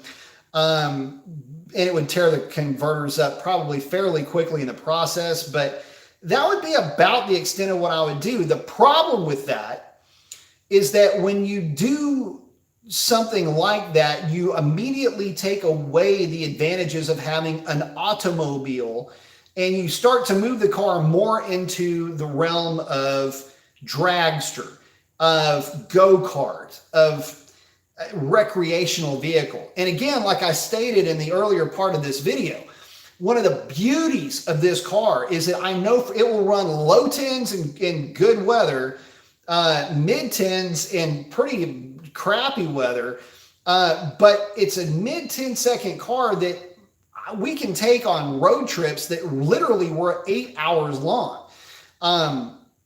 Drive the thing across country and really not worry about the fuel that you get. Like I said, I put some sketchy ass 93 in this thing, and when I did a pull, still basically running about, I'd say about 3 gallons of the sketchy gas and about 5 gallons of fairly decent gas. The car only pulled 1 degree of short-term knock retard. So that's at screaming RPMs. So I just want to make it clear that anything that I do to my Hellcat is going to be to make it better overall as a car, not overall as something that I just take to the drag strip, because I got news for you. If I wanted to build something really fast for the drag strip, it wouldn't be this car. It'd be something different. It would be something that, number one, would be easier to work on, and number two, if it did go, you know, tits up, I would be not in a place financially to have to fix it that you would be with one of these Mopars. So just keep that in the back of your mind. When the question comes up, it's going to have to make the car better at being car than it is drag strip. More fun to drive, I should say. So adding boost to the thing doesn't necessarily make it better. I'll take it another step farther. I've driven, at this stage of the game, I've driven so many different combinations. I've driven modified red eyes. I've driven modified demons. In fact, I lived with one for a while. I've it's funny the number of the varied and number of varied different packages that I've driven. And I got to be honest with you guys, man, there's only a couple that I really still like to this day. And my favorite is the package that's sitting right behind me, which is really just a bit of a pissed off version of a stock Hellcat.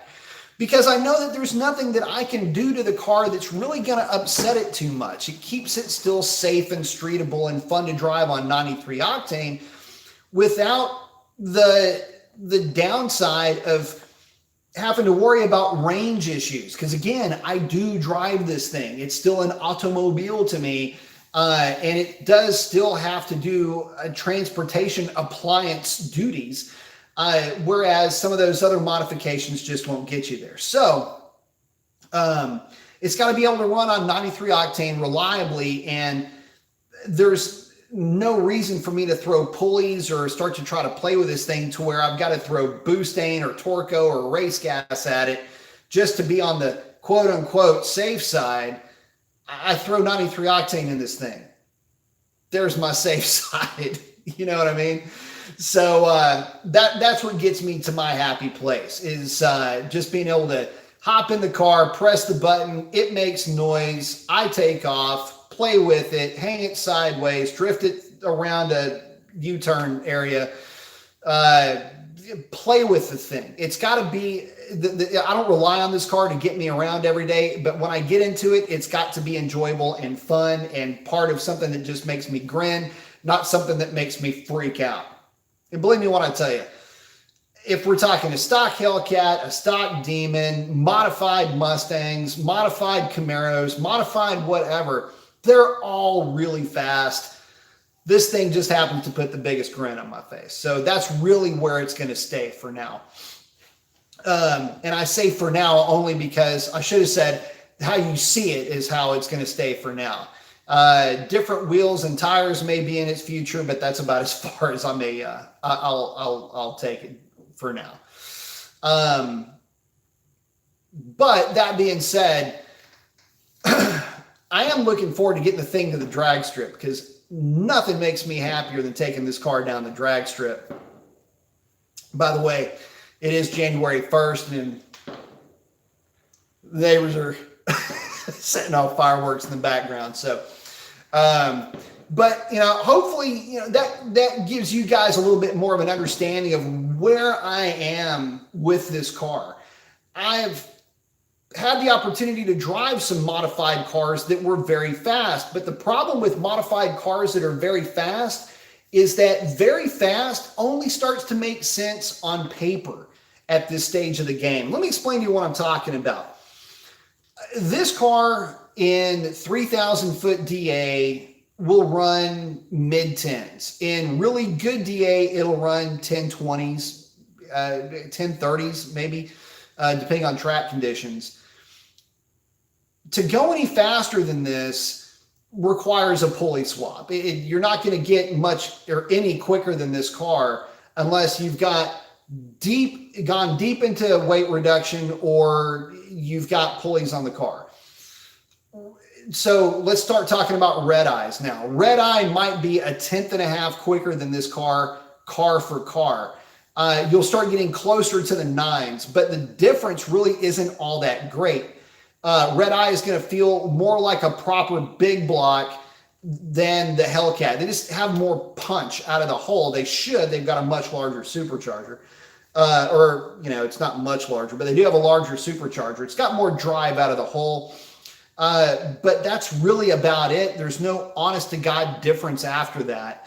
And then where do you go from there? Okay, well, I guess 9s is your next goal. But in a world that we're living today, if you've got a 9-second car, you're just part of the group that has a 9-second car. At that point, it's a modded car. Full stop. Not interested. I'm real happy with a gear swap. Yeah, it's not really a mod. I mean, it's a modification for sure, but it's a mod back there, not up here. And I'm doing all of this basically at factory power. And you can honestly make a case that I've neutered the car just a little bit because I've added fuel to it. And, kind of richened up the mixture a little bit just to be a little bit on the safer side. So there's that, right? But let's talk about what does it mean? And I guess this is really more to the point here. I want to make sure I'm not passing anybody up. Man, I got a lot of comments that didn't get flagged on me here, or didn't get scrolled up. Well, anyway, when we're talking about cars going down the drag strip, one thing that I want to make perfectly clear is you've got modified engine, in other words, stock power with a tune or whatever. It's still stock pulley ratio. We're talking about Hellcats or whatever we're talking about, versus a truly modified vehicle, something like a Mustang with a supercharger or turbocharger or whatever, ZL1 with a bunch of pulley thrown at it, whatever the case is, Hellcat with a bunch of pulleys thrown at it, Demons with pulleys and whatever. The minute you start playing with pulleys, you've to me anyway, this is way up for debate here, I get it, but you've removed a little bit of the romance out of it. Now you're into modified car space, which means that instead of being fast because it runs low tens at stock power, now you're in, it only runs tens and it's modified. So, and if it's really bad, it only runs nines when it's modified. That's the spooky part that you get into. Or it only runs mid nines, or it only runs high nines. We're in an era right now, I'm wearing this thing out pretty bad, I know. We're in an era right now where running nines isn't fast enough. I want to let that sink in for a minute. It sounds like it's significant because it freaking is. Modified street cars today are running absurd numbers. We're talking well over 1,000. I keep sliding back in this chair. Well over 1,000 horsepower to the crank. In many cases, over 1,000 horsepower to the rear wheels. These things are insanely fast going down the street. And we're supposed to be impressed by that, right? And at one point it was, in fact, just a few years ago, it was pretty amazing to hear about or see a 9-second car at the drag strips. Wow, it's really fast. Well, shit. Now the drag strip is infested with 9-second cars. Go figure, right? The drag strip is now infested with a bunch of 9-second cars. And what do we have to show for that in terms of, risk versus reward? Well, a lot of these things have blown up in the process, and I'd like to not be part of that crowd. The other thing is that if everybody is running nines, then nothing is interesting about it.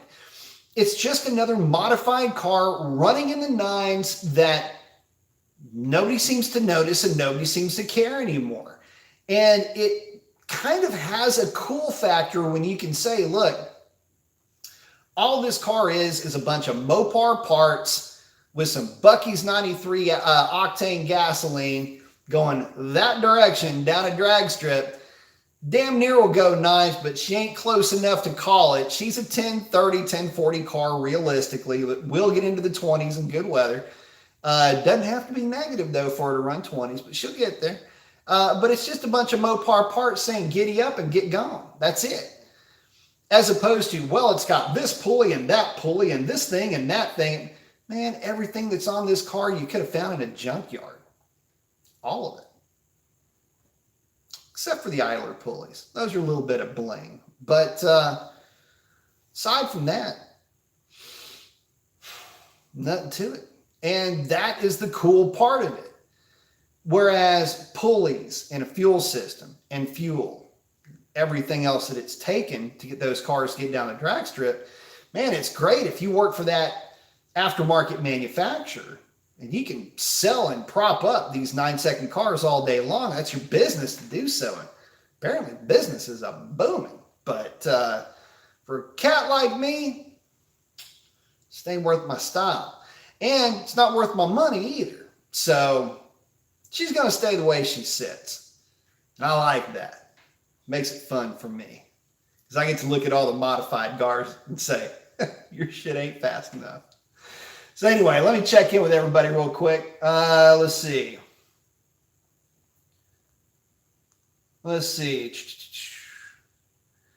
Oh, Sam saying, first thing I tell people looking to do major performance upgrades, diesel trucks, is to build their trans. Absolutely. Arthur saying, your Hellcat would run like crap compared to Texas up here in Las Vegas. You better believe it. It'd run even worse in Colorado. Got some buddy of mine that is up there that tells me all about it. I can see his data logs, and KPA is like 87% of what we have down here. So, yeah, actually, he would love to run in Vegas compared to what he's running up there. So I'm right there with you on that, brother. Jerry's saying, let's see, and I can't wait to get it to the strip. If I hit the 11s, I'll let you know, but we're going to call it roomy luck because I'm hella green. That's all right, man. Got to start somewhere. Ken saying, I have a new red eye. Do the rear R2s control cat overtemp? No, it is a derived number. Will going with catless mid-pipes help? It flattens out in 4th and 5th gear. Air fill ratio goes from 11.5 to 10.0. Yeah, so that's part of it. Number one, your AFR is about reading 6% rich. Just know that coming into it. But yes, it will check very rich. It will go into cat overtemp. And no, the number is a derived number. You can actually turn off the rear O2s. It wouldn't matter. But the only way you're going to be able to work around that or work with that number is through a tune itself.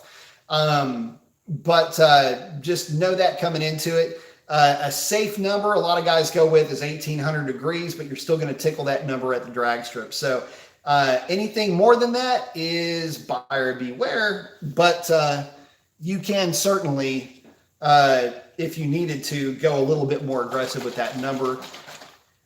I would just say that you would be at your discretion.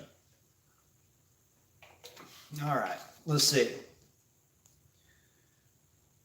Frank's checking in saying, Happy New Year, Frank. Dr. Jeff, I hope mine sees a 9. Yeah, me too. AZ Independent saying, speaking of Torco race fuel, it's made in Apache Junction, Arizona. It's about 15 miles from where we are located in Chandler. Oh, cool. We run it in the 6.1 in my Challenger and it seems to be pretty good. I know it works great. A lot of guys do run it. They had, they've had nothing but, I mean, people talking good about them. So at least there's that. Nobody's really talking bad about it. But it's the need to run it as opposed to the want to run it. And to that point about the car not running as well in LV as it does here in H-Town, yeah, no kidding. Density altitude, right? But that lower DA creates a lot of problems for guys, especially modded, when they come from higher altitudes and cars that are tuned in higher altitudes to lower altitudes. When those lower DAs are not taken into account, yeah, we've seen what happens when those parameters aren't accounted for. Things go wrong very quickly, and it's a very sad state of affairs when our high altitude friends come down here to look to have a great time, only to have a bad time. So, yeah, the low DAs are a lot of fun, but I will say that they do post their own unique set of challenges as well. Let's see.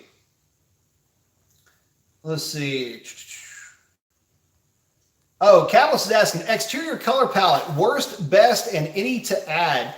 Worst, I don't like Destroyer Gray, man. I don't like the primer look. Best, Redline Red, obviously. But I do like B5 and B7. Those do look good. F8 looks good. I'm just not a huge green guy.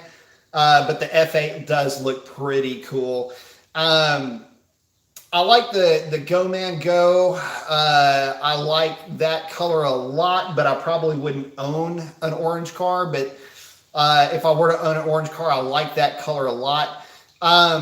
What colors would I want to add to it? Man, I don't know that there's any color. I mean, they've got so many varied colors. I don't know if there's anything I would like to see differently. The dark gray looks good. Just again, not a big fan of the flat colors. Do they have a yellow? Haven't seen that. Maybe like a Pennzoil yellow would look pretty cool. A little bit darker yellow would look good on that car. Kind of a gold color. But no, I haven't seen anything that I would really think of. I haven't seen a color that I was thinking, man, that'll look great. There's a couple of Mercedes colors I think that would look good though. A couple of blues. Dr. Dev, one last question. What's the lower compression going to do to my AFR? Nothing, because you will tune your AFR, your base AFR is going to remain the same. As far as when you start to throw boost at it, your cylinder cooling and your cylinder mass requirements are going to be the same regardless. Higher compression ratio doesn't mean richer air fuel ratio at all. It just means that you run more fuel to manage the extra atmosphere of compression that you have. Same for lowering the compression ratio. If it's the same for raising, it's the same for lowering. Keep the air fuel ratio right where you need to be. You know, at cruise, say 14.5 or 14.7, somewhere around in there. At it basically, let me rephrase this: at your adjusted lambda. And wide open throttle, and just keep it at 80% of lambda, and you'll be in good shape. So maybe 82% if you want to try to cheat it up a little bit, but you probably get away with that on E85. But yeah, just keep it at the lambda is still going to be roughly the same on that. So you will have adjusted that on your fuel curve. But yeah, keep it the same. You're in good shape. Dr. Save, it's a good show tonight. Thank you very much. R. Grassi saying, B, your knowledge and experience on these cars is what I'm staying inside of. I'm old school. We think very much alike. Much appreciated. Have a great 2020. You do the same, brother. Appreciate that. Let's see. I'm having a hard time reading this one, saying, right at something biggest mile, saying, B Mason, why did True Geordie diss you? I don't know who that is. Also asking, could you put an R32 engine in a Pinto? Of course you could. Why wouldn't you be able to? I know a couple of guys back in the day that had some nasty fast Pintos. People use that. What's funny is that a lot of guys would use that. It's Pinto. They're using it as like it's a cheeky joke or something. And it's like, a lot of guys actually really like those platforms. It was basically the Ford's equivalent of a Vega.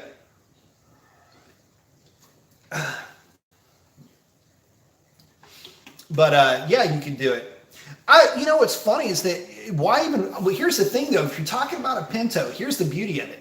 They came with the 2.3 liter. If I were building a ratty Pinto beater sleeper type of a car, I would probably go 2.3. I would go 4-cylinder or something like that in the thing. Make it real easy, real packaged. But you could probably go, there were mid 11-second 2.3 turbo Mustangs back in the day. I remember that vividly. So you don't have to go V8. You could go real under the radar, turbo 4-cylinder, run back to back resonators behind it, and throw a 100 shot on top of it just to piss them off on the big end. Trying to blow a real pretty blue flame at them while they're watching you move ahead of them down the drag strip. That would probably be the route that I would go. Build something that would spin to about 9,000 RPM, make about 500 horsepower. That would be the turbo that I would build. It says, Nitrous? Oh, absolutely. But there was actually, back in the day, there were a lot of guys that would build those that were pretty nasty. But yeah, moving like okay, so getting back to where the channel is going to go, any of that stuff. Still looking for a truck. That's still kind of the undergoing, over looming thing. But as the weather starts to get a little bit better, we're probably going to be bringing the Camaro into the garage and working on it. So looking forward to bringing that project to you guys here this year. It's going to be my wife's 92 Camaro RS with the snorting TBI 305 and 700 R4 backing it up. So what are we going to do to that thing? Well, it's going to be a dash rewired replacement. Be doing a bunch of little things to that car, trying to bring it back to living, you should say. Back to factory spec, all that kind of good stuff. That's really what I'm going to be doing with that thing. But the car is a lot of fun to drive. Y'all heard me talk about it before.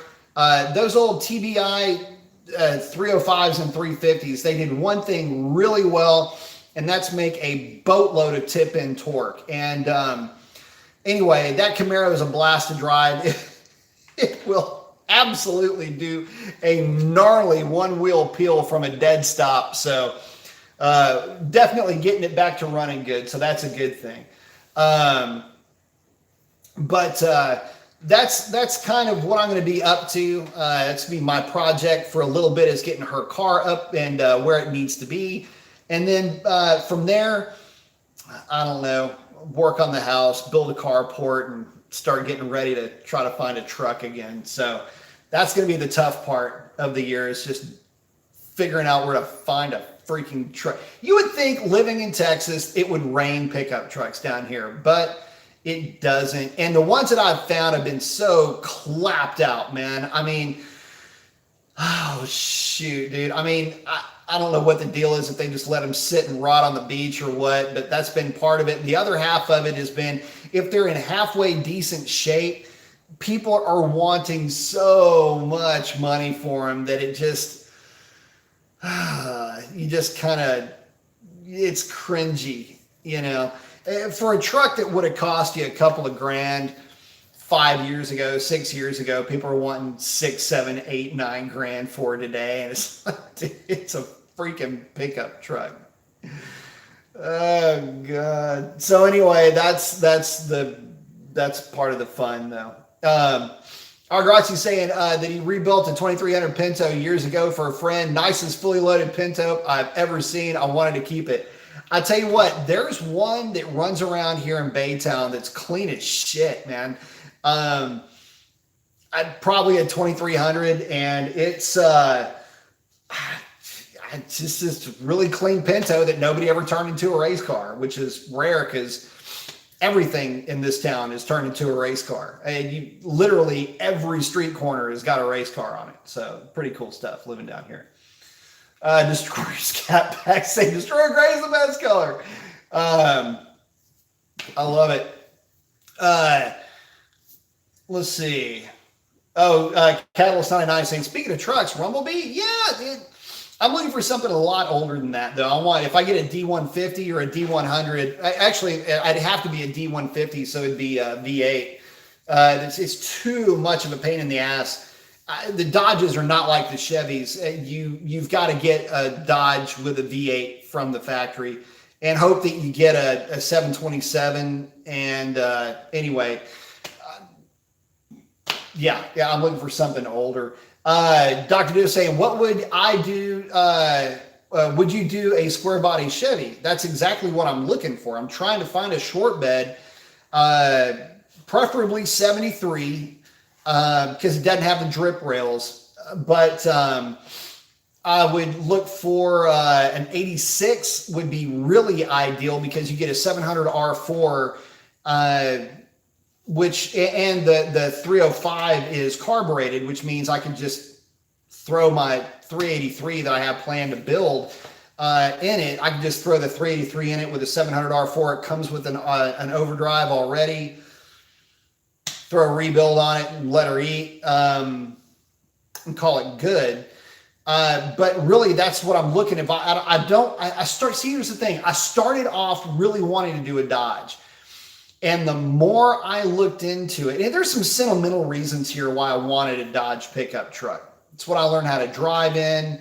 My grandfather used to race cars after World War II. He raced NASCAR before NASCAR was even called NASCAR. Anyway, learning how to drive meant that I had to learn how to control the skid, which meant I had to learn how to drift his 84 Dodge pickup. So I wanted a Dodge, but the problem was, this is me at 12. I mean, this is pretty fun. So I had an awesome childhood, by the way. But the problem is that to build a Dodge is just a pain in the ass because, again, you got to pay the Mopar tax, but it's not like Chevrolet where it didn't matter really what you got. You got a turbo 350 transmission, a drive shaft, and a rear end. The Dodges, if you got a 6-cylinder, they were built like they're just more fragile and in looking more into it's just good. And of course, as you would expect, the aftermarket support just is not there for them. So if people want more money for them, I don't flip and get it. But every time one of them rolls across that I would be interested in buying, these people want $1,000 more for a truck that I'm not going to spend more than $3,000 on or $4,000 on realistically. I mean, I know what you're asking for on Craigslist. Let's be real, okay? You can ask one thing, but you're going to get something else. A truck that I'm not going to spend that much money on, they're asking $1,000 more, and they're typically in crappier condition too. So crappier condition, less aftermarket support by a significant margin, I might add. Less performance potential, and just the fact that I can't find one in decent shape is why I'm kind of leaning away from the Dodge.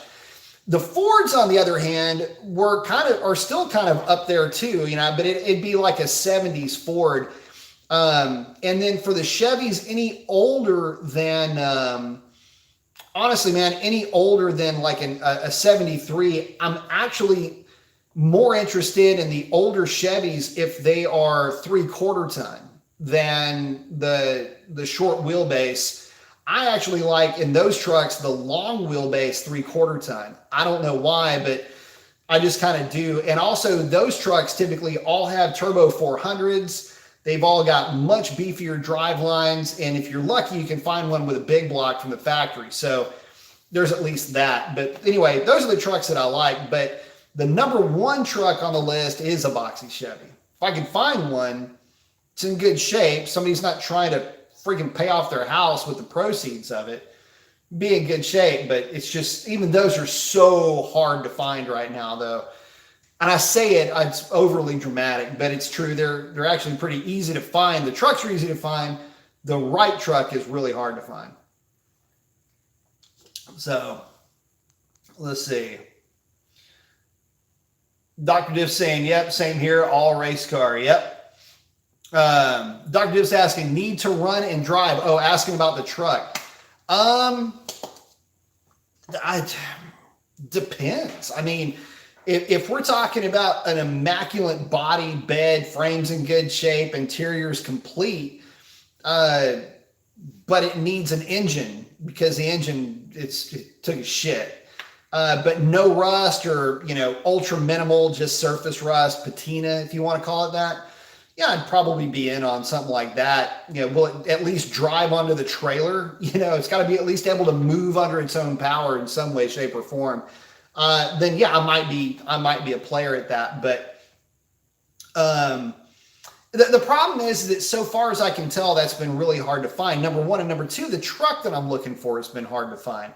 So anyway, it'll eventually pop up. It just is being a little bit more of a pain in the ass leading into this. So Mr. 76 asked saying, around here, Fords and Chevys cost more than the Dodges because nobody wants them. I'll tell you what, I really was. In fact, I expanded my search for a Dodge pickup truck. Let me think about this. I expanded it to, yeah, Tennessee, Georgia, the Carolinas, obviously Mississippi, Louisiana, although those were ones that I really didn't want. And then Arizona and New Mexico and Oklahoma, and Arkansas. Those were the areas that I was looking, and believe it or not, I still couldn't find one. At least not in the, so there's that. But yeah, I just couldn't find one in the time frame that I was looking for one. Let's see. Carbon fiber doors, are they a safety issue? This is Catalyst asking. Are they a safety issue? Yeah, they're a safety issue. Look, let me just say this. If we're talking about the carbon fiber skins alone on this car, let me just speak to you like this. I wrecked a Viper and had a fence post go through the door and into my leg. The only thing keeping it from going into my leg like proper was the door card kept it from going into my leg. So yeah, I would say that it's a bit of a safety concern. My thing is that I don't know that you would save enough weight to justify the cost of it unless you're doing a full-on total weight reduction protocol on your car. If you're doing that, you're not really worried about the weight as much, or the safety as much as you are just stripping weight. To me, there's already a lot of there's a lot of structure in that door that negates whatever the actual skin is on that door. You've got so much more going on in there that if you saved 15 pounds a side or 20 pounds a side, which I don't even think it would be that much, especially not 20 pounds a side, I just don't think the juice just ain't worth the squeeze at that point. But in general, yes, it's a safety concern for me anyway. I want something that's going to dent, not shatter. Let's see. Mr. 76 is saying you have to search the small towns. Man, I did. I searched every market that I could find. And again, it could have just been when I was searching, but I did search every market and still came up snake eyes. Doctor's checking out, saying good show as usual. I'm sure we will talk soon. You probably have questions soon. You'll probably have questions soon. You have a good one, brother. Thanks for hanging out. F. Joe is saying, B. Mace, Happy New Year. Thank you very much. Same to you, my friend. Say, weird question here. Why does it seem like a GT Mustang with an exhaust swap sounds so much louder than the other car brands? It's the exhaust that they're putting on there, man. Most of the time, they're doing an exhaust or a muffler bypass, I should say. At least a lot of those guys are. And it's the same reason why fourth-gen Camaros with the attack exhaust or whatever were just so obnoxious. But that's the reason why they're doing a cat delete. They're doing muffler deletes. They're doing every delete that they can. And you'll hear Mopar cars go down the road, do the same thing. They have the problem is that they're doing that. They don't understand something. The fact that it's still running an X pipe when you do that muffler delete is what makes it so shrill. It's not a good sounding loud. It's not a gravelly, just ruckus sounding loud. It's a shrill, very chick-like, like you're getting scolded kind of a sound. It's just, I don't know. You'll know, that's the thing. There's no accounting for taste when it comes to exhaust sounds. And as somebody that's kind of into that, I can tell you that an X-pipe works really well with a flow-through muffler and a resonator. They sound great when you do that. Sound just fine. But when you start to remove components from a car with an X-pipe, the problem that you have is you end up with a really tinny, kind of shrill, I can't really explain it. You have to remember that all of the exhaust is getting kind of jammed into one area and then dispersed again. as opposed to just the pulses being even, or at least when they're not even, they're the crossover. Anyway, long story short, if you're going to do a full-on muffler delete, please have the courtesy to remove the X pipe and put an H pipe in there, a properly placed H pipe. Sounds so much better. Anyway, getting back to it. Trudy's saying you wouldn't shattered carbon fiber lodged in your skin. No, you wouldn't. Argossi's saying, catch you next night, school. Good seeing you, brother. Or, thank you for hanging out. Anyway, man, guys, we are coming up over 2 hours. I didn't realize this. We're into this by about 2 hours and 10 minutes. So I'm going to go ahead and check out. But I wanted to tell all of you, Happy New Year. Hope you guys have a fantastic 2020 and many more years to come. Look forward to seeing you. And I can't wait to bring you guys some good news. Hopefully, we'll be bringing y'all some footage of the track rental come the 11th. Provided Mother Nature works with us. So, prayers for no rain, at least in this case. But if we have to reschedule it, we'll reschedule it. Everybody's pretty understanding about that. But you don't want to have all that anticipation, building up to nothing. So anyway, that's a wrap on this one. Y'all have a great one, and we will catch you on the next one. Adios.